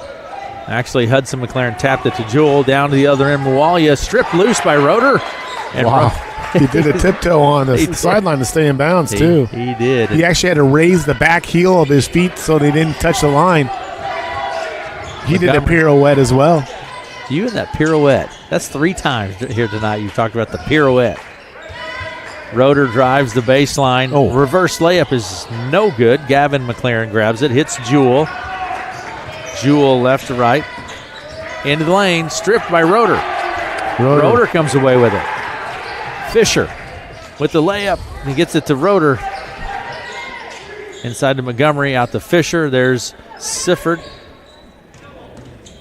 Sifford spins his way, has it stripped loose, picks it up, fakes it, takes it, and draws the foul. Second foul on Jewell, and Sifford really had Jewell there, kind of in spin cycle there. He was a whirling dervish, and Jewell had his hands full there and ultimately fouled Braden. He'll go to the line, shoot 2 here. Sifford took a bit of a shot to the face on that, man. As did Jewell, I think.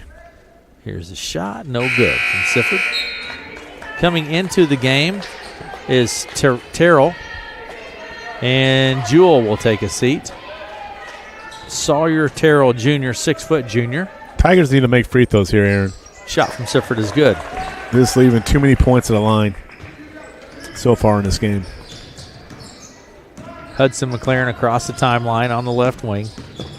Top the key. There's Petty. Mualia underneath. Strip loose. Nice job by Mason Fisher. Strip that one loose. You bet. Mason Fisher right there. Roeder with the ball goes right to Sifford. Now to Erickson out on the right wing.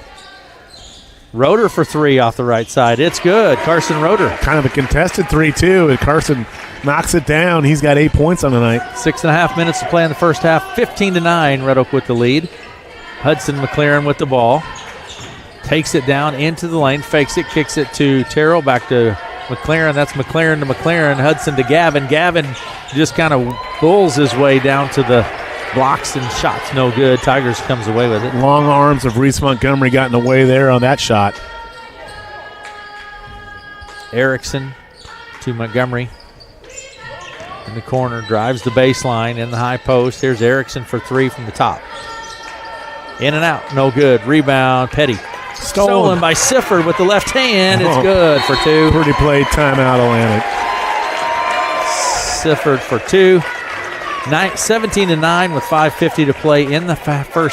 Welcome to TNT Ford, your local automotive resource in Red Oak, Iowa.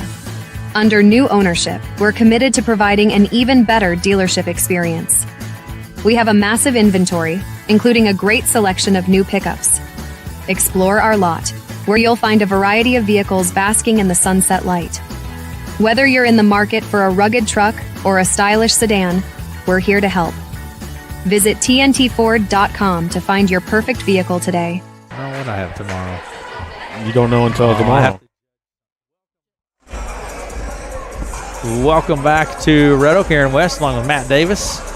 Melanie with us as well, running all of our production software. Let me give you quick, Matt, just right quick if I can grab the information. I'm probably not going to be able to. The freshman boys play here earlier tonight. It was Red Oak over Atlantic 50-32. Junior varsity play, it was Atlantic over Red Oak 44-32. Varsity girls play Atlantic 56-15 over Red Oak. And in varsity boys play in the second quarter, Red Oak leads 17-9. Atlantic will inbound the ball here, and Carson Roeder has been fantastic so far in this game. And right there, active hands. The Tigers have created a lot of steals with their defensive intensity here. Terrell gets it to Gavin McLaren, now to Hudson McLaren. Like I say, I'm surprised the Tigers haven't gone full court press yet, because Atlantic, I think, is a little loose with the ball, and they have propensity to turn it over, so you still may see that Tiger press come here at some point. Hunter Nelson into the lane. In the corner, Hudson McLaren for three. No good. Rebound Fisher on the backside. Fisher to Sifford out on the right wing to Erickson. He takes it to the hoop for the layup for two. Erickson. Normally you see him a three-pointer, but it's too line and out. Another timeout, and Atlantic coach is going to make a kind of a hockey chain sub here. Second timeout within a minute here. I think that's a 30-second timeout. I believe we'll keep it here. The Atlantic coach is trying to get the 19-9 is our score, and Red Oak leads now. Coach Vargason, he's called 2 timeouts now. I think he's kind of challenging his team, Aaron, in that huddle. I think we talked about it pregame, energy, effort, and engagement. I think that's where the coach, I hope I pronounce his name correct, Vargason, is challenging his team. Hey, guys, we're going to show up and play tonight, because right now they're down 10 to Red Oak. And here we go. Back at it. Trojans have the ball. Looks like Petty will put it into play. This is a Grant team Petty that Red Oak beat twice last year. Of course, they had the all-state guy, Colt Rasmussen. Phenomenal athlete. But he's obviously missing this year. But Petty. So scoring has been probably going to be a foul on Fisher. Yeah, Mason Fisher, that's his first team foul on Red Oak this quarter. And Petty will have it midcourt far side as we come back to it here. Grant Petty, he's a 6'1 sophomore, into the backcourt to Jewell. Jewell across the timeline. Petty for three from the top. No good. Rebound Hudson McLaren to Jewell. Jewell into the lane. Picks up his dribble and finds Petty. Roeder is going to be whistled for the foul. That's his first. So 2 quick fouls on Red Oak here.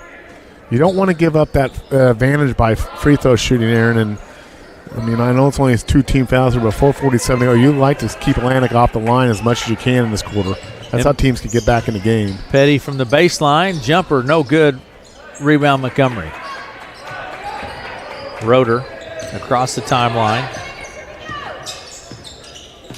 Goes right wing. We're going to have a foul, I believe, on Hudson McLaren. Over the back there. Carson was trying to get the ball into Sifford and came over the back. That's his second.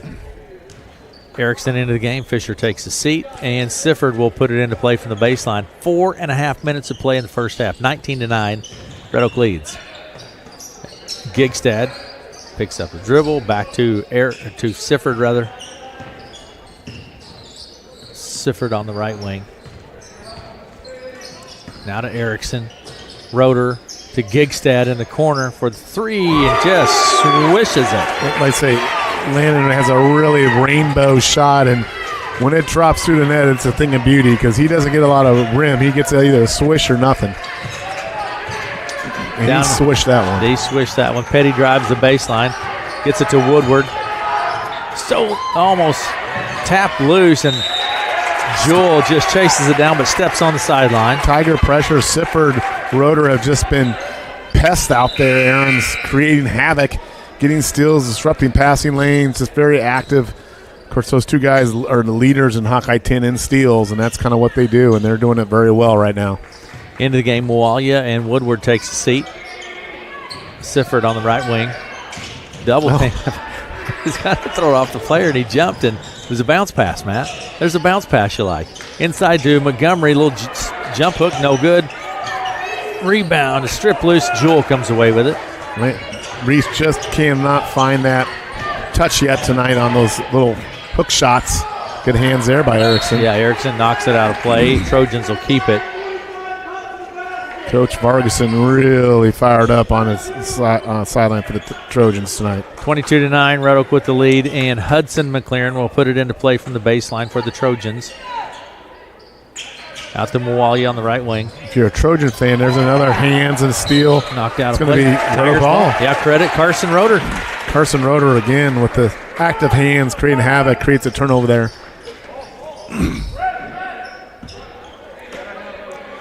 Roeder will put it into play to Erickson. Back to Roeder. Right side Erickson, now to Roeder, top of the key. He comes back left, hands it off to Sifford. There's the weave, knocked out of play. Atlantic ball. Kind of a mis-exchange there and a handoff ball will go Atlantic way, but Red Oak has not turned the ball over a lot so far tonight. So here we come down in that last couple minutes of the half, Aaron, that Red Oak has struggled with to finish out a half. Let's see how they do here. Moalia to Petty. Jumper from the lane, no good. Gets his own board back up and scores 2. Grant Petty. Good second effort there by Petty. 2 points for the Trojans. Matt, I have that as the first 2 points for the Trojans in the quarter. Is that right? Yeah, that's right. Erickson with the ball. 22-11 is the score with 2:42 to play in the half. Red Oak really hasn't extended the lead. They also are up, 10 here, 11, but as well as they played these last couple minutes here, could tell the tale how well the first half goes for Red Oak. Gigstad takes it into the lane. Nice move to the bucket by Landon. Foul on the play, Moalia. Now Landon needs to knock down these free throws. He's 0 for 2 from the line and, did a good job there getting the line. He's going to knock down these free throws and make that foul count. Landon Gigstad, he has 6 points in the ball game. 2-shot opportunity here for Landon. There's a good shot. Shot is no good, Matt. Yeah, good rotation. Needs to stay on the line. They always like free throw shooters to stay on the line and pose when they get done with their shot and not back off. Hold the form. Gets this one. And he did a good job there. Got 7 points, Landon does, playing well. Jewell with the ball at the top of the key. Bounce pass to Gavin McLaren. Moalia in the lane, loses a handle out to Petty, baseline left. Strip loose, picks it up, gets it to Moalia, takes the 3 from the left side. It's no good. Hudson McLaren with the board. There's Jewell from the foul line into the corner to Hudson McLaren. Back to Jewell. Left elbow, Jewell with the ball, finds Moalia. Jump shot from Petty. No good. Rebound Montgomery. In and out there for Petty. Erickson takes it into the lane, and Jewell is whistled. Matt, that's his third on Jewell. He's our primary facilitator, ball handler. He'll probably see the bench here for the rest of this half. 4th team foul in Atlantic, so no shots yet for Red Oak. Fisher into the game. Sifford takes a seat. Looks like Nelson comes into the ball game for Jewell. 23-11, a minute 48 to play in the half. Inbound pass from Erickson to Fisher. He looks at the 3 in the corner. Now to Roeder. New shot clock here for the Tigers. Montgomery with the ball. Roeder fakes the 3. Gigstad to Fisher in the corner. Top key to Roeder. A minute and a half to play in the first half. Gigstad to Montgomery. Erickson for 3 in the corner. Puts it up and drops it. Nice shot there. Tigers with 26 points on the board, and not one of them, those 26 from Reese Montgomery yet. So other players are stepping up tonight, Aaron. Nelson bounce pass into Petty. He spins and Montgomery's going to be whistled for the foul. That'll be the second on Montgomery, so Reese may sit the bench here as well. Minute 12 to play in the half. Be 2 shots for Petty here. Grant Petty, he has 2 points in the ball game and has not been to the line. First opportunity from the line for Petty. Shot is good. Sifford will come in. Reese will sit the bench here. This is kind of one of those games where, Reese hasn't got it going, but he needs to kind of stay in the game because he's going to be a big contributor to those defensive and offensive rebounds. Even if you can't bring your points, bring what you can bring. He's had a number of rebounds here tonight, Matt. Second shot is no good. Rebound Tigers. Padding to that single-season school career record of rebounding. Fisher to Roeder. Tigers working it around. 20 seconds on the shot clock. Sifford. Erickson stolen by Hudson McLaren. He takes it in and foul. No. Blocked. Picked up by Nelson. Nice job there by Sifford to hustle back and get the block. Good hustle by Gigstad. Gigstad knocks it loose. It's picked up. That's over in the back that they get called. Down underneath to Moalia. Tigers really getting after it defensively, Aaron. Nelson. Good hustle by this Tiger team this first half. 25 seconds on the game clock. There's about a 3-second differential between the game clock and the shot clock. Hudson McLaren to Gavin McLaren. 10 seconds on the shot clock. Petty takes it down the right side for the easy layup for 2. Tigers with a chance here for us. They're going to throw it away, though, in their hurry. The Tigers trying to rush it up. They turn it over. So Atlantic with a big opportunity here, Aaron, with a bucket that can cut this to 10 as well as the Tigers play here. The last seconds of quarters are just so important momentum-wise. Inbound pass will come from Nelson to Gavin McLaren down to Moalia on the corner. Nelson. There's going to be a foul, and that's going to be foul on Sifford. Fourth foul on Rose, so Red Oak will be no shots yet. But 2 seconds on the clock, Matt. Yeah, bucket here by Atlantic. They'll have a little momentum. Tigers need to D up here these last 2 seconds. Hudson McLaren will put it into play. It's going to be a 3. Gavin McLaren gets it off. No good. That's it for the first half. 26-14 at half. Red Oak with the lead. And we will be back with some. Let us help insulate your home with Heartland Foam. No matter what your insulation needs are, Heartland Foam Insulators is your go-to company. From removal to blow-in to foam, they are ready to go to work for you in any type of building, whether it be an existing house, new construction, a metal building, commercial building, or a unique project. Call Heartland Foam Insulators today at 712-623-4515 or heartlandfoam.com. Are we live? Yes. Dash for Cash. Second time around here at halftime of the boys varsity game. We did not have a winner in the first half. So anyone who has admission to the game, anyone who has admission has a chance to play. And at stake is a $100 bill. This is a an joint, Atlantic person was drawn, and she must have left. This is a joint effort between KCSI and the Rotary Club. They do. How long have you been doing this now? A long time. 10, 15 years. Have we ever had it where it's been won twice in the same night? Oh, yeah. Okay. Yes. Many times, actually, Matt. So we're on our third person. Sue Ann's calling out names there. They wouldn't need to blindfold me. I'm so bad at sight. They could just leave. Yeah. Just say, Matt, you just take your glasses off, Matt, and you'll be eligible to play. Oh, this is the Reach. This is the Shelley. Oh. This is Dr. Shelley's son. All Reach. right. Oh, we're gonna blindfold little fella here. Reed is a very energetic young man. He plays soccer and he plays basketball and a very good little athlete. If you're listening on the radio, are they on break? This is just stream. This is just stream only. I'm going to bring it back on so radio. we'll blindfold him.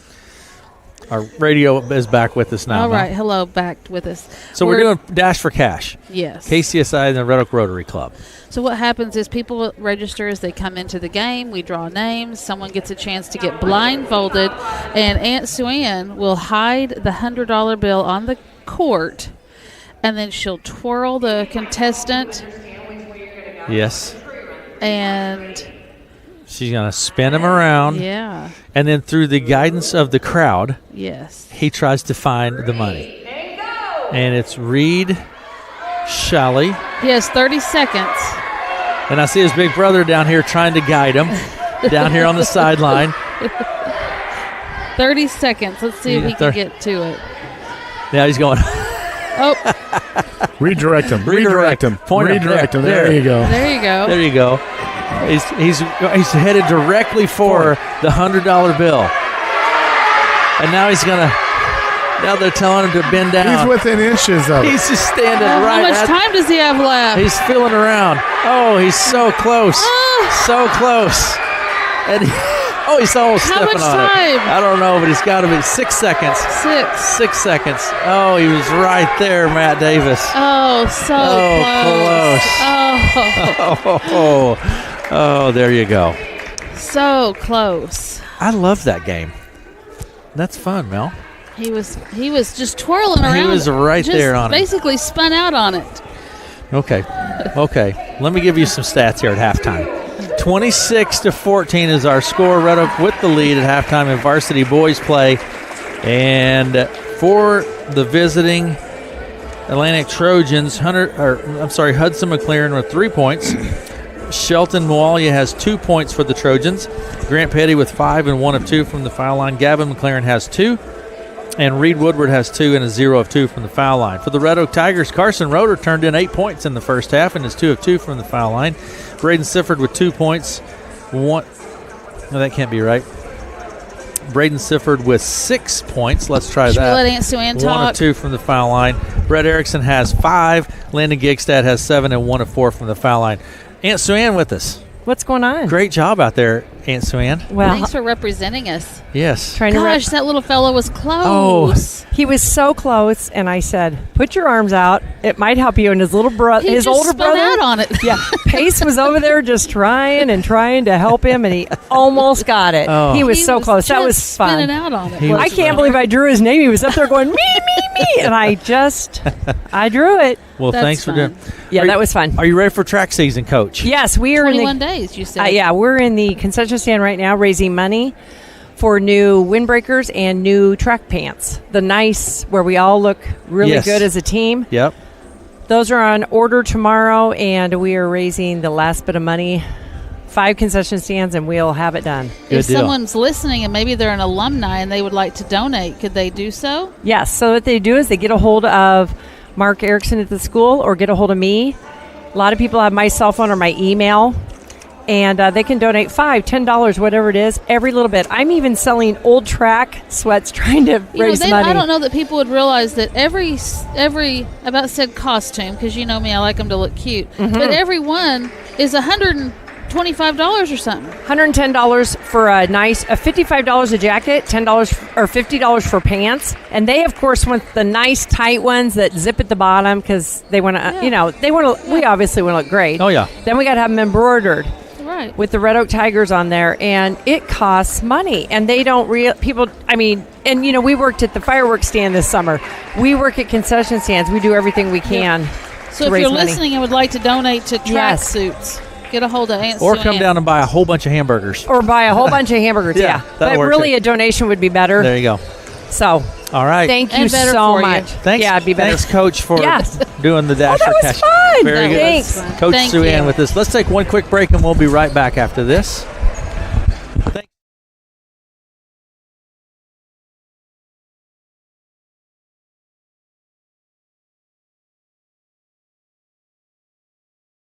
Play can change momentum in a game, and one deductible is a game changer when it comes to your insurance. That's why you should see me, Richard Fisher, your Farm Bureau agent in Red Oak. I can help bring your car and home together in a single policy. So if life sends you a blitz in the form of a storm or fire, you'll pay just one deductible for everything that's covered. Come see how we can help protect what matters most. That's Richard Fisher down at Farm Bureau Financial Services across from the post office here in Red Oak. Farm Bureau Property and Casualty Insurance Company, Western Agricultural Insurance Company. The head coach of the varsity boys for Atlantic. It's not Daniel Vargason. He is the girls' coach. Oh. The boys' coach is Dalton Franken. So I apologize to all the Atlantic listeners. And elsewhere, it's Dalton Franken. And he is, as I indicated in the first half, really challenging his boys' team here in the first half to get after it. And he's been very motivating on the sideline. So Coach Franken of Atlantic. So my apologies out there to Atlantic folks. All right, there you go. Thanks for the correction, Matt. So, Matt, if you're Coach Franken, what did you tell your Trojans at half to get them going here? Well, I think you want to keep trying to get after it defensively, take care of the ball better. My goodness, the Red Oak guards have just been so disruptive with their hands and deflection steals. You got to take care of the ball. Try to get that ball. Use your advantage, those big guys down low. I think Petty's an answer to them. This is a young man, this Grant Petty. It seems like he's got ability to string some buckets together. So I think take care of the ball better from your Atlantic. Get good quality shots. Ratchet up the defense a little bit. For Red Oak, Red Oak, sit here, if you told Red Oak that they'd be up 12 and Reese Montgomery to have 0 points at half, you'd say you got to be crazy, because normally if Red Oak's playing well, Reese is on the score sheet, but he's been held in check a lot by that size of Woodward and McLaren down low. So from Red Oak perspective, you want to probably ratchet up that defense every more. They've created a lot of offense off those defensive steals and deflections, and continue with that. I think Montgomery will finally get going here, to be my guess here in a second. But he's got 2 fouls, so Reese should pick up a quick third foul here early in the second half. That could change the dynamics a little bit, because even though Reese isn't scoring, he has been there on the offensive defensive glass, and the Tigers need that desperately in the game tonight. All right, Matt. And I tell you what, we're going to take one more quick break. One quick break, and we'll come back with second half action right after this. Thanks for joining us here on KCSI.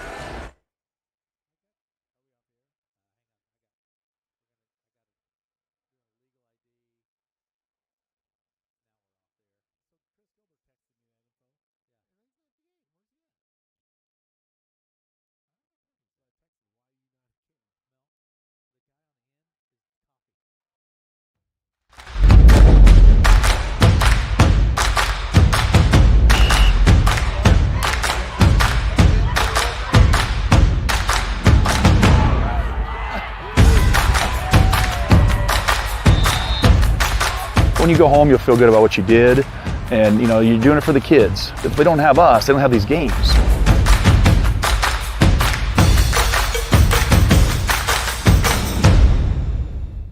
Oh, he's in halftime. It must be. And I look down, he's not on the sideline. So I text him, he's under the weather tonight. So Coach Gilbert, get better, buddy. You're out there listening to us or watching us on there, and help me out, Coach. If there's any other errors I'm making, let me know. He'll keep you in line, Matt. Coach Franken up Atlantic. I know Coach DeVries is a coach for Red Oak. How about that? Yeah, well, you got that down. You got that working for you. And you knew that Coach Gilbert is also an assistant. And look at Vern Olson's swaggy Red Oak Superfan shirt that he's got on. That's an exclusive club right there. He'll probably wear that. I tell you what, he's going to wear that. Everyone know this. He's going to come to Y tomorrow, work with the walk, and he'll wear that, and he'll take it off to go walk. I'm going to take it while he's walking tomorrow at the Y, and I'll steal it, and I'll see what he says. Oh, my gosh. Here you go. You heard it here on KCSI. Inbound pass to McLaren. Hudson McLaren into the backcourt. He'll bring it across the timeline. Takes it into the lane, kicks it out to Petty. Petty spins and draws the foul. So right like that, Atlantic gets a positive offensive possession, draws a foul, shoot 2 shots here. They attributed that to Erickson. Yeah, I think Brett got him slapped him on the hand there when he was spinning, shooting. He's going to send Grant Petty to the line. He's, like I said, I think this is the kid that has got some potential to get something going offensively for Atlantic. He is now 2 of 3 from the foul line in the game this evening. Shot, no good. Rebound chased down by Gigstad. For Roeder. So these first 3 minutes of the second half are always critical for the Red Oak team. You know, we've seen them struggle in these games at these first 3 minutes out of the halftime. Roeder with the ball at the top of the key, goes left to Sifford. He looks at the 3 and then puts it on the court. A lot of pressure. Roeder out on the left side, left wing. Roeder with the ball. All the way, skips it across into the corner to Gigstad. Here's Erickson for 3. It's in. Brett Erickson. Nice ball movement there, and Brett gets it to go. He's got 8 points on the night. 29-15 is our score. Red Oak leads with 7:15 to play in the third. Woodward wide open from the high post. Puts it up, no good. There's Petty with the board. Takes it back behind the line. Hits Woodward, top of the key, over the left side. Jewell from the corner. It's good for 3. Kinnick Jewell. Nice shot there by Jewell. His first points of the game, I think. It is. Of the game. Yep. Sifford with the ball, right side. Now to Gigstad. Roeder. 6:45 to play in the third. Sifford. Tigers showing some patience here, working the offense. Roeder out on the right wing. 13 seconds on the shot clock. Sifford with the ball. Takes the long, deep 3. It's good from Braden Sifford. Sifford living right there with that long, almost a logo shot there. Man, that was a long one. Erickson's got a big smile on his face from that one. In the corner it goes to Petty. He drives the baseline all the way underneath, bounces out to Gavin McLaren into the lane, knocked loose by Sifford, picked up by Montgomery. Tigers have the numbers to Sifford. Off of the glass for 2, Braden Sifford. Montgomery had to roll the point leader on that, finding a Sifford on the wing, and Sifford gets it to go. 34-18 is our score. Red Oak leads with 5:58 to play in the third. It started on a turnover, and there's another turnover by the Trojans. That's an unforced turnover there, but that last layup was created. Coach Franken now going with a full 5 roster substitution. Obviously, Coach Franken is not happy with his starters. With only 2 minutes into this second half, he is swapped out. Complete swap, Matt. So, yeah, Coach no Franken starters not happy. on the floor at all for Atlantic now, as all starters have been removed. And Impound pass to Roeder. Coach Franken is making a statement here to his team. Sifford takes it down into the lane, kicks it to the corner, and Tigers goes getting out of sloppy play. with the ball here. And, this is where Tigers need to take advantage of this situation. Absolutely. Just this is an opportunity for Red Oak to really kind of to really put this thing away here for a little bit. So now, conversely, Atlantic you can hold the ship here for a couple minutes and maybe get a couple points. You get a little momentum, bring your starters back in. There's a nice shot. Yeah, Nelson for 3. So I think Hunter Nelson. Nice little rotation there and shot by Nelson. 34-21. In the corner, Erickson for 3. It's no good. Rebound pulled down by Nelson. Outlet pass goes to Gross. Gage Gross now to Moalia into the corner. Gross with the ball. Finds Terrell. Back to Gross. Pulls up, little mid-range jumper. No good. Rebound Gigstad. To Sifford. Outlet pass quickly to the other end. Montgomery drives the baseline. It's blocked, but he is fouled by Ritter. Reese will go to the line here and try to get some points here. Reese Montgomery scoreless, which is highly unusual. Yeah, but Reese hasn't really, he's understanding the situation. You can't say he's really hunting the shots if, he's a type of kid that he's not going to force something. Shot's good from Reese. He's on the board. But the other thing is he's been a big contributor, though, Matt. I don't know how many rebounds he had. He led the fast break there the last time down. So, yeah, contribute where you're needed.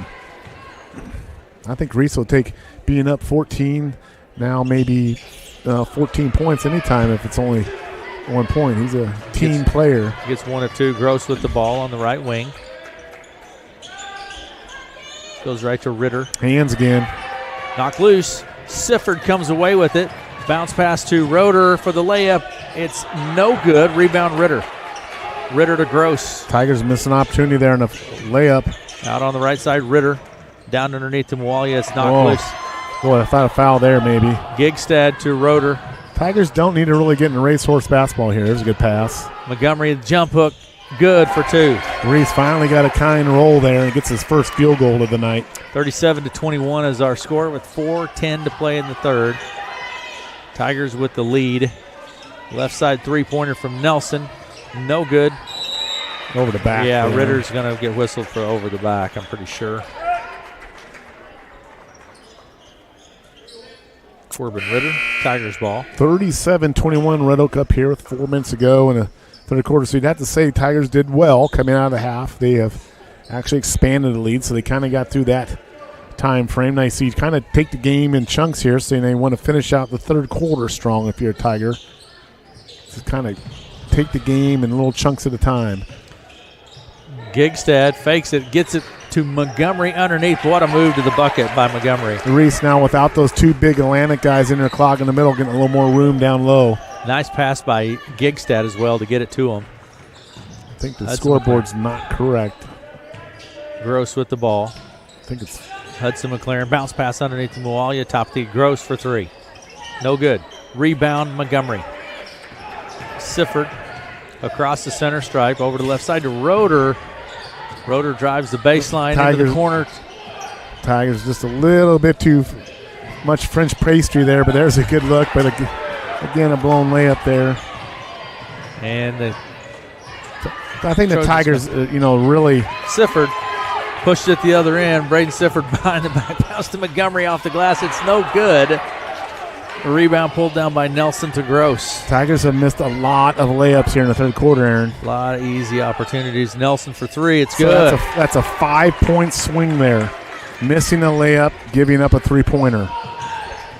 Montgomery takes it to the hoop and draws the foul on Moalia. That's the difference between a 20-point lead and a 15-point lead. And, you say the game's well in hand right now, but basketball is a game can flip on a dime, and you got to think Franken's going to put the starters in here soon again. 39-24 is our score. 2:43 to play in the third. And the Tigers will have the ball. Inbound pass from the baseline, and Sifford will put it into play. Again, I think the Tigers do well when they run the clock, play their offense They're not a great transition team like they've seen in the past, Aaron. They're just a better half-court offensive team, I think. There's another turnover. Yeah, Hudson McLaren comes away with it.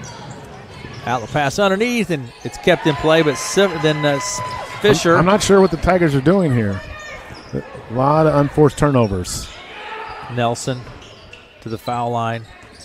Finds Terrell. Into the corner it goes. Hudson McLaren for three. No good. Mualia with the board and the putback. So Coach Frank is happy with his second unit in here. They're scrapping and fighting. And Tigers awfully loose with the ball, Aaron. Sifford at the top of the key for Red Oak. Double team. Finds Erickson. Into the corner. Fisher for three. It's no good. Rebound. Mualia puts it on court. Pushes up the court quickly. Mualia with the ball. Yeah, he's going to get whistled. Should be a travel, but they're going to call a foul.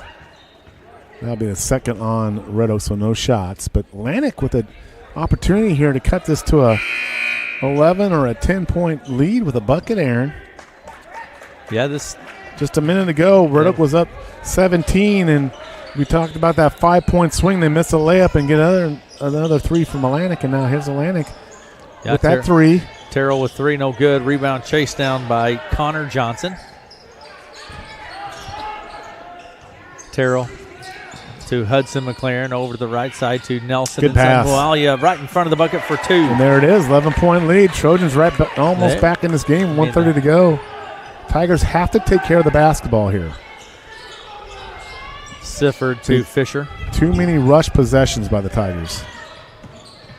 Roeder takes it into the lane. Running jumper from the high post is good from Roeder. Roeder has 10 on the night. Baseline left to Terrell. Tap by Sifford, picked up by Mualia from the high post. Jumper is good. And Sifford let that one go right through his hands there. Leads to 2 points for Atlantic. 52 seconds, or 57 seconds rather. Red Oak leads by 11, 41-30. Stolen. Terrell coming away with it. Atlantic has the numbers. Layup for Terrell is good. Momentum's on Atlantic's side now, That Aaron. is for sure. Tigers just too casual here. Roeder goes left to Sifford.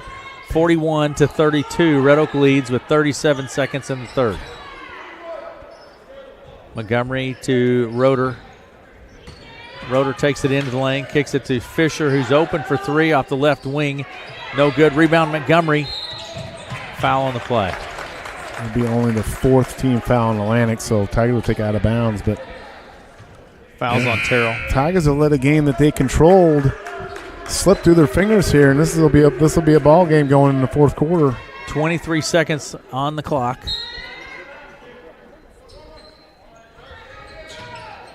Erickson to Roeder. 19 seconds and counting. Left side to Fisher. Now to Erickson. 12 seconds. Erickson, the jumper off the glass. Foul? Wow. I did not see it, but maybe there was a push. Was that away from the ball? Well, that's going to be on Erickson. I'm going to give him 2 shots here because he's an active shooting. Yeah, they called it on Hudson McLaren. That's his third. Erickson goes to the line. I'm going to be honest, I didn't see that. No, nor did I. But nonetheless, Erickson's at the line for 2 and snaps the first one. Nice shot there by Brett. 9 points on the night.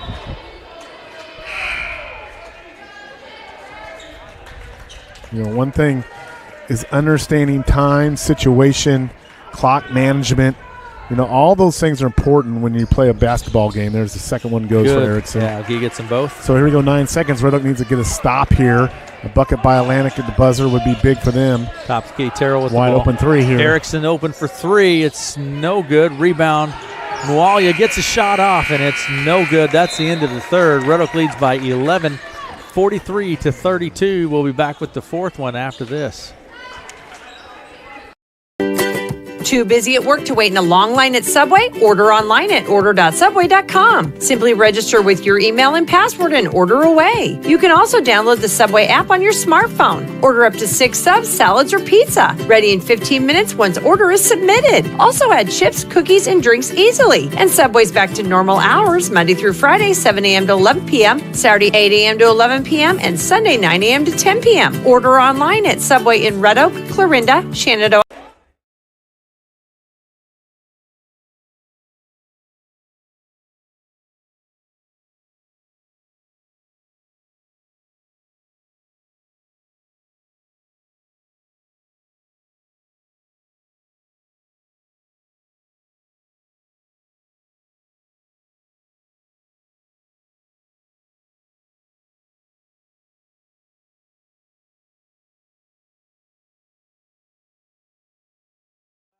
Yeah, sorry to interrupt you, but I'm just saying Tigers are playing ahead tonight. They're playing ahead with the lead, a big lead.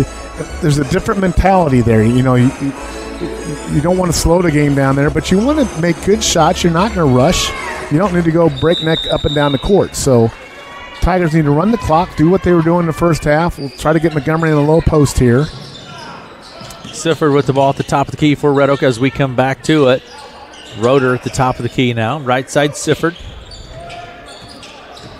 Sifford takes it down in the lane, passes it to Gigstad right at the baseline. Actually steps on the baseline. The pass was wide from Sifford, and it caused Gigstad to go out of bounds there. But, again, Tigers just too loose with the ball right now, Aaron. Hudson McLaren with the ball right to left across the timeline, and got Gigstad knocked it loose.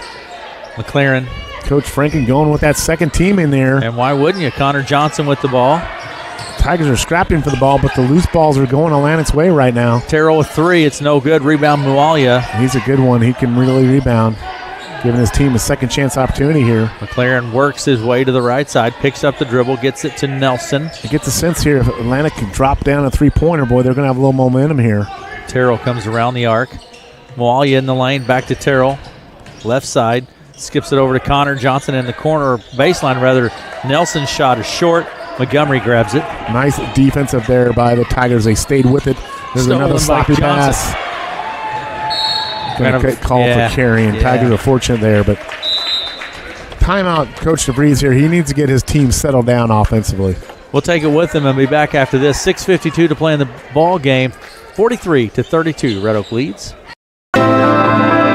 Just as your local State Farm agent teams combine good neighbor service with surprisingly great rates, you can combine your home and auto. And guess what you get? That's right, good neighbor service with surprisingly great rates. This is your local State Farm agent, Dave Carball, and we promise to deliver the service you deserve at the price you want. My State Farm team will help you mix and match things perfectly. Call us today at 712-623-5639 for your surprisingly great rates. Like a good neighbor, State Farm is there.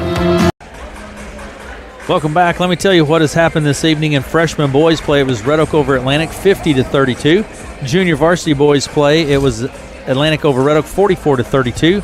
Varsity girls play, Atlantic takes the game, 56-15. Varsity boys play, Red Oak leads 43-32, and we're in the fourth quarter. Matt? But Coach Franken went with his reserves about, 3 minutes in the second half, and he's riding them here, Aaron. I think that's the right call.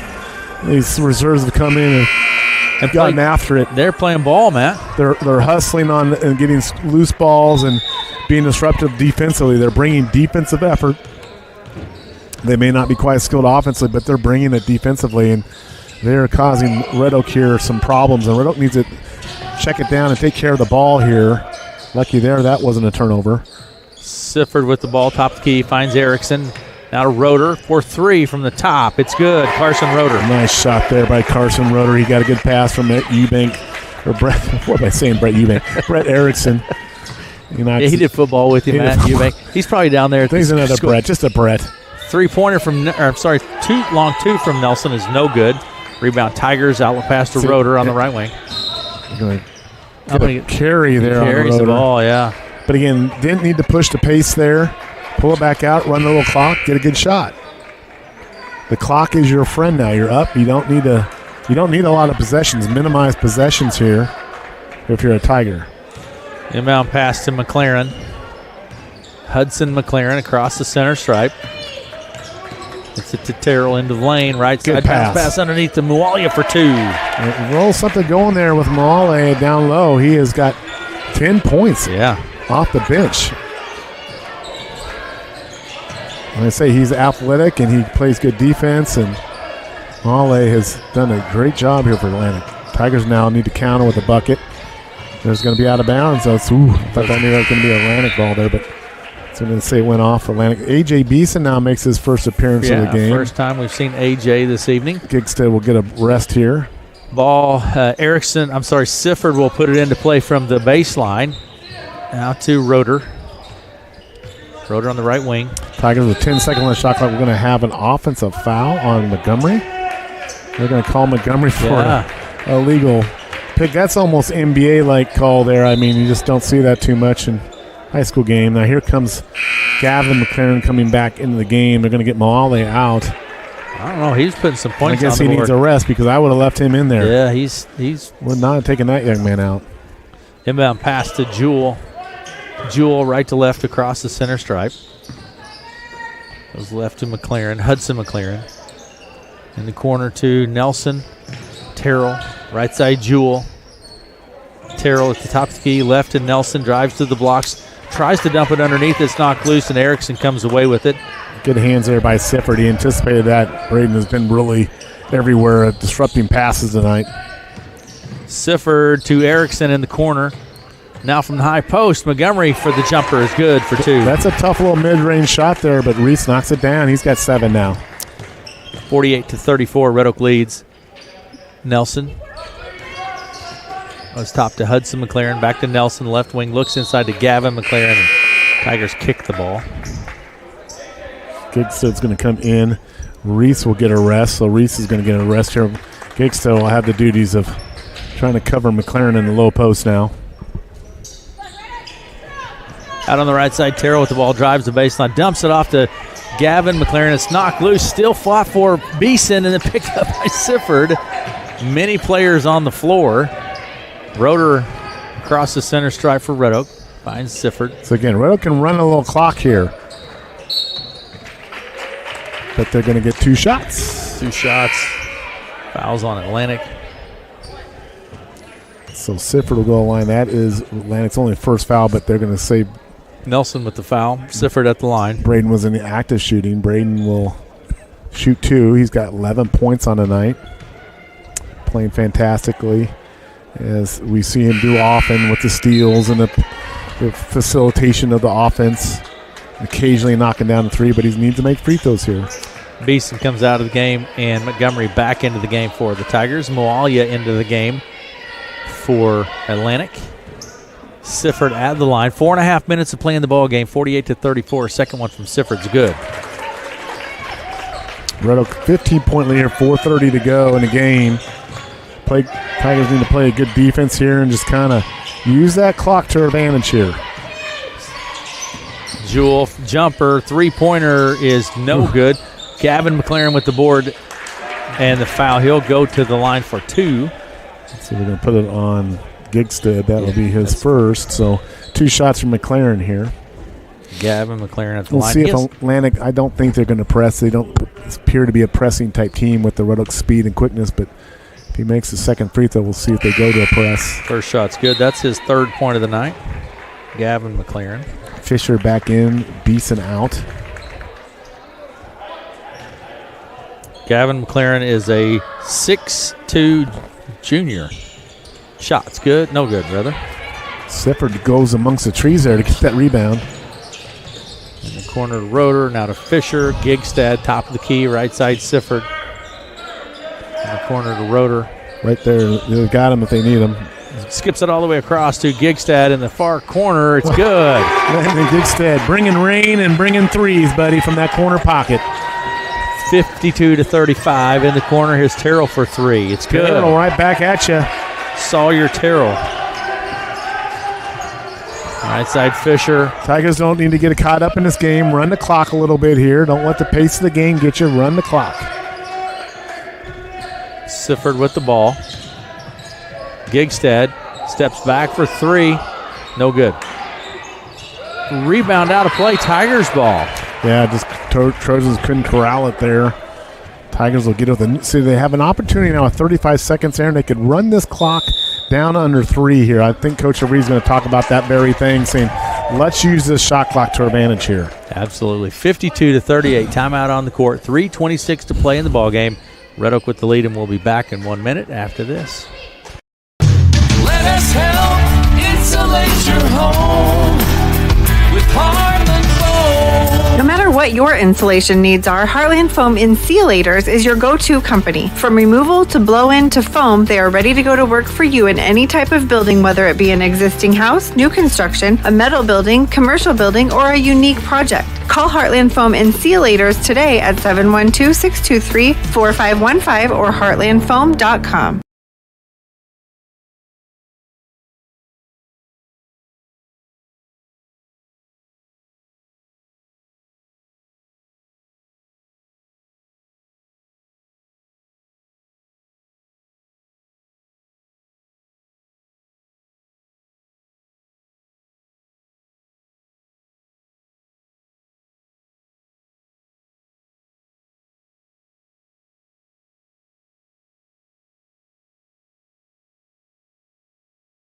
Red Oak, 3:26 to play in the ball game. 52-38, Red Oak leads. So Coach DeVries is coming out of timeout here. Nice little inbound play and Gonna have a jump ball. Possession will be Atlantic ball. So, you know,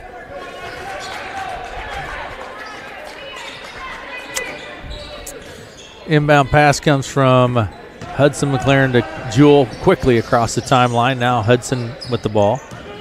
Around to the right wing. Stolen by Sifford. On the Gotta move. make the layup. Sifford with the layup. It's good for 2. got her in control there and gets it to go. Good steal there, those live ball turnovers. Moalia down to the baseline quickly. Now top of the key, Hudson McLaren for 3. It's short, no good. There's Moalia with the board. 2 more for I wouldn't Moalia. take that young man off the floor. He'd play all 32 minutes for me. Sifford. Coach Franken wanting to get some pressure here, and we're going to have a foul on Sifford. Yeah, Tigers need to come back and help their teammate there. They're used to Braden just bringing the ball up, but they need help here. Atlantic's going to bring some pressure now. 2:46 to play in the ball game. 54-40. Red Oak with the lead. Hudson McLaren will put it into play from the baseline. In the corner, Terrell for 3. It's no good. Rebound, Gavin McLaren. Back up. Bucket doesn't go, but he draws the foul. He'll go to the line for 2. Fouls on Montgomery. That's 4 on Montgomery, I believe. Yeah, the Tigers are going to be in trouble. They need to keep her. So 2 shots for McLaren, but I keep saying this. Red Oak just needs to run the clock here. You know, take care of the ball. Shot from McLaren. They're not going to stall, but there's no need to get a shot off unless you really need to, unless there's, you know, I'd say 20, 22, 24 seconds run off that shot clock. Shorten the game.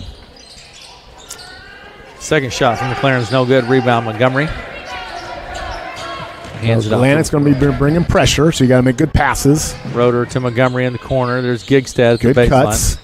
Get a timeout if you need. There's a bad knock pass. Loose, and Hudson McLaren comes away with it. Stolen by Gigstad. So Red Oak needs a space offensively here, Aaron. Make good cuts. If you get in trouble, call a timeout. Rotor takes it across the center stripe to Erickson. Out to Gigstad on the left There's side. good ball motion. Layup, no good. Rebound, Montgomery. Kick it back out, run the clock. Kicks it to Erickson to Rotor, right side Sifford. You got 30 seconds on the shot clock. You take this almost down to 130 here, Aaron, if you wanted to, just by dribbling it. Down in the corner goes to Gigstad underneath Montgomery. Bucket doesn't go, but he draws the foul. He'll go to the line for 2. I believe that's on McLaren. Good offensive possession there, Aaron. Red Oak stretched the court. They put a guy in each corner, created a passing window to Montgomery. He'll have 2 shots. Foul was on Hudson McLaren. That's 4. Montgomery from the line. Good. Shaq Reese has really worked hard to improve his free throw form. He had points going into the fourth quarter, or did he not? He had 5 points in the third. So, but all of his points are in the second half. Yes, no points in the first half. That's correct. Shot from Montgomery. Short, no good. Rebound, Moalia. He pushes it to Gavin McLaren out in the corner. Jewell for 3. You're going to have something on Atlantic. Push there off the ball. I didn't see it beyond McLaren. So full court press here from Atlantic. Tigers need to come up and help here with their teammate here. Inbound to Sifford. Minute 45 remaining in the ball game. Sifford picks up the dribble, finds Erickson. Erickson gets it across the center stripe into Fisher, who keeps it in play. In the corner, it goes to Montgomery. Now to Sifford, right wing. Sifford on the right side, behind the back, loses the handle. Don't need to foul him. Fouls. That's 4 on Sifford. And that will be the 5th, so that's 2 shots. Yes. Don't want to compound a turnover by a grab. So Atlantic will go and get 2 shots here. Again, well, I thought there'd be 2 shots here. Am I wrong? There should be 2 shots here. I think that's what the coaches are saying too. Yeah, here we go, Matt. 2 shots. Yep. A minute 22 to play in the ball game. Moalia at the line. He has not been to the line. I have seen more crazy endings the basketball games this year, whether it be NBA, college, high school, that I've seen maybe in 10 years combined, with games that have been seemingly well in hand and just crazy things happening, and you've got to play through the tape here, as they say in track, run through the tape. But there's a rebound by Atlantic. Second shot was no good. Underneath it goes, knocked loose by Gigstad. Steps on the baseline. It's going to stay with Atlantic here. So you're going to see heavy pressure here from the Tigers when they inbound it, assuming the Atlantic scores. Terrell put it into play. Into the game. Fisher. Gigstad takes the seat. Terrell put it into play from the baseline. 1:15 remaining in the ball game. Now we got something else. I don't know. I think that was on Atlantic. Yeah, it'll be on Atlantic. I'm not sure. That's 4th team foul Atlantic. Yeah, that was on McLaren. So Tigers will have the ball. Gavin's probably thinking, hey, man, I get 5. I haven't not used my allotment. So he's got 2. Again, he's probably a left tackle. He made a good left tackle move there. Good athlete, good kid, gives good effort. Here comes the inbound pass from Fisher. Knocked loose by Jewell, picked up by Fisher, and Atlantic has the ball. Red Oak really struggling to get the ball inbounds. They need to bring some of their players down and bring a taller post player down court to help get the ball inbounded. Could be a timeout here by Atlantic. Are we keeping it here? Yeah. So, on that inbounds, height has its advantages, Aaron, because you can lob the ball high. I bring Gigstad down the floor and get the lob pass into him and then find one of your guards. Atlantic has good quickness at the guard spot, so they're able to match Sifford a little bit and Erickson and Roeder. So you use that height advantage to inbound it. Throw it high, catch it high, and yes, it's a pretty simple process there. I mean, it's a pretty heavy lift, down by 14, Matt, with just over a minute, but crazy things happen. Yeah, but you don't want to finish the game just trying to stumble across the finish line. You want to finish well. Play the game right. Get the ball in bounds, get it up court, hold on to it, make them foul you, make your free throws, and finish the game out the right way. Red Oak has battled through those second quarter, third quarter blues tonight, so they put them in position here to get this win and to pick up that valuable Hawkeye 10 conference win we talked about, at the beginning of the pregame. What's at stake? Well, you get a Hawkeye 10 conference win tonight if you win. Okay, back at it now. Atlantic will have the ball under their own basket. Terrell will put it into play. Sawyer Terrell. And into the game is Woodward, Matt. So Woodward back into the game as he Jewell for 3 from the right wing is no good. Rebound Terrell. Over to Jewell. Drives the baseline. Good hands there by Erickson. Erickson steps in and steals it. Nice job by Brett. I don't know how many steals the Red Oak guards have tonight, Aaron, but that has been the difference, I think, tonight for the Tigers. Their guards have just been phenomenal defensively with steals and hands, being active. And Tigers showing some patience here, Matt. Really causing havoc with Atlantic. Sifford with the ball. And this is exactly what they want to do. Milk the clock, kick it out, get a 3 here. Gigstad shoots it with 10 seconds and buries it. 10 seconds on the shot clock. That's how you play it right there. Work the clock, work it down, and get a kick out 3. Ooh, thought Gigstad might have got a block there. Fouls on Gigstad. So that's his second. So I'm going to go look while we got 26 seconds to go here. Grant Petty at the line. See how many victories in a row this will be for Red Oak over Atlantic. Shot from Petty is good, first one. So Red Oak leads now 58-42. There's 26 and a half seconds on the clock. Grant Petty at the line.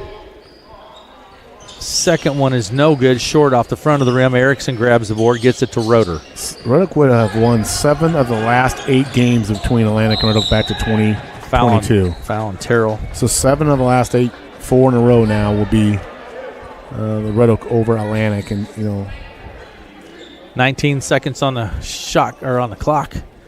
Carson Roeder at the line. That foul was on Terrell. Shot from Roeder is no good. We're going to get some of the subs in the game here. Tyler Myers in the game for the Tigers, as is Villanueva. The student body likes it. 19 and a half seconds. Weston Callis in the game here for the Tigers. Looks like Beeson gets set to check back in as well. So Tigers will get a good win tonight, Aaron, and they'll get some more rest, as they will not have another game this week. Roeder's shot, second one is good. 59-42, 19 and a half seconds remaining in the ball game. Inbound pass comes to Jewell. Jewell across the timeline to the right wing, pulls up for three. Good. Kenneth Jewell for three. He has 6 in the game. Myers with the ball. Picks up the dribble, and he's tied up. He and Petty tie up. 8 seconds on the clock. Tigers ball. Myers will put it into play. Myers to Kaus. Kaus across the center stripe. Left to Beeson. 3 seconds. They're just going to run it out, Matt. That's going to do it. 59-45. Red Oak with the victory. 59-45 over Atlantic. We'll take a break and be back after this.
Back here at Red Oak Gym after a Red Oak Tiger victory over the Atlantic Trojans 59-45. Tigers pick up a Hawkeye 10 conference win and beat Atlanta for the second time. And I got a trio of Tigers up here with me. Let's start with senior Landon Gigstead. Landon Gigstead, when you shoot, you bring rain and you bring threes, brother, because you were knocking them down tonight. 13 points. Tell me about your game. Sif and Reese were setting me up really well. I mean, they were letting me shoot. So, if you're going to leave me open, I'm going to shoot the pill. But, it helps when I got Reese and Braden attracting 3 guys in the lane, leaving me wide open. So, they give me the ball. I'm going to make them look good with the assist. So. And you did. You knocked down an hustle fly. You contributed a lot on the boards and your hustle and scrap. And, those Atlanta guys are big boys down there, McLaren and Woodward. So, But you guys have seen that, so you handled it well. So, what's it mean to get a victory tonight as you look down the stretch? You got a couple games. You're off this week. You got 2 more games, but you're getting ready for that playoff time. It just helps us build momentum. Obviously, we got to get 2 more next week, and then we're going to make a run in the playoffs. So it just helps us to see what we need to work on, especially for the rest of this week, but also just build some momentum and get some chemistry and just really get us going into the playoffs. Now we'll move on to sophomore Reese Montgomery. Reese, tonight I thought you showed different parts of the game. The scoring wasn't there. You hung with it, but you really battled and do what you just were honored for. You contributed so much on those offensive, defensive rebounds tonight. Yeah, I started really slow on scoring and really never picked it up, so I just looked past my teammates and get rebounds and contribute in that way. And I thought even a couple times I saw there was a fast break where you were the point guard bringing it down, and you found your wing guy, Sifford, going in for the bucket. So a little bit of everything for you tonight.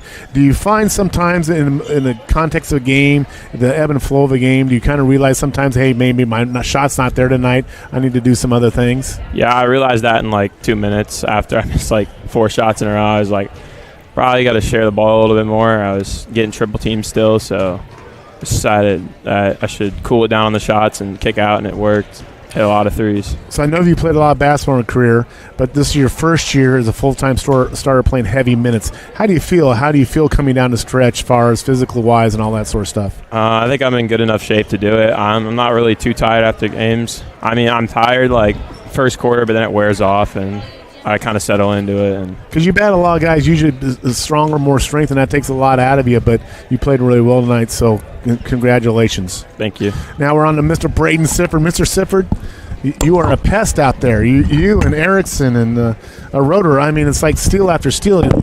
You guys really create havoc, I thought, tonight defensively on the perimeter and caused a lot of turnovers that led to offense. Yeah, I thought we played well. Defensively, I thought we did really great up until halfway through the third quarter, and they put a whole new starting five in, which threw us off guard, and we took our foot off the pedal. But I'm still happy the guys that we pulled through and got the win. So. You guys have had different types of games, but the game tonight, you kind of led for the most part. It's a little different feel when you're out in front, isn't it, in terms of what you need to do versus maybe trying to come back in a game or when you're down big early. But you kind of had to that lead and maintain it. Yeah, it's a totally different game. Being up by 10 versus being down by 10. I mean, you have the chance to slow it down and really get into some of your half-court sets and really just look for the best shot opportunity. And I think that's one thing that really, as a leader of the team point guard, trying to understand game situation. When do we need to back it out, run some clock? When do we push to break? That sort of stuff. I'm a senior leader on this team, and I've probably played the most minutes. So, when it comes down to the stretch, I know what to do. So. Well, that's the 7th out of the last 8 times Red Oak has beaten Atlantic. I'm not so sure of whether you've been. I'm sure you've ever been in a game where you've lost Atlantic in your last 3 years. I don't think so. I think the last 3 you've been. So you've not seen a loss to Atlantic. That's pretty remarkable. Not too many Red Oak Tiger basketball players can say that. No. Yeah. No. It's they're a solid program. Class 3A team. Yeah, they're a solid program.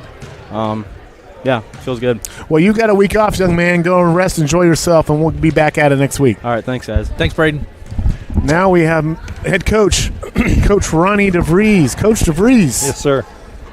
Pretty good game night by your Tigers. Yeah, it was. It was, last week was the highest of highs and the lowest of lows. And, we played well. We have a lot to work on, a lot we can improve. But our defense came a long way in 3 practices.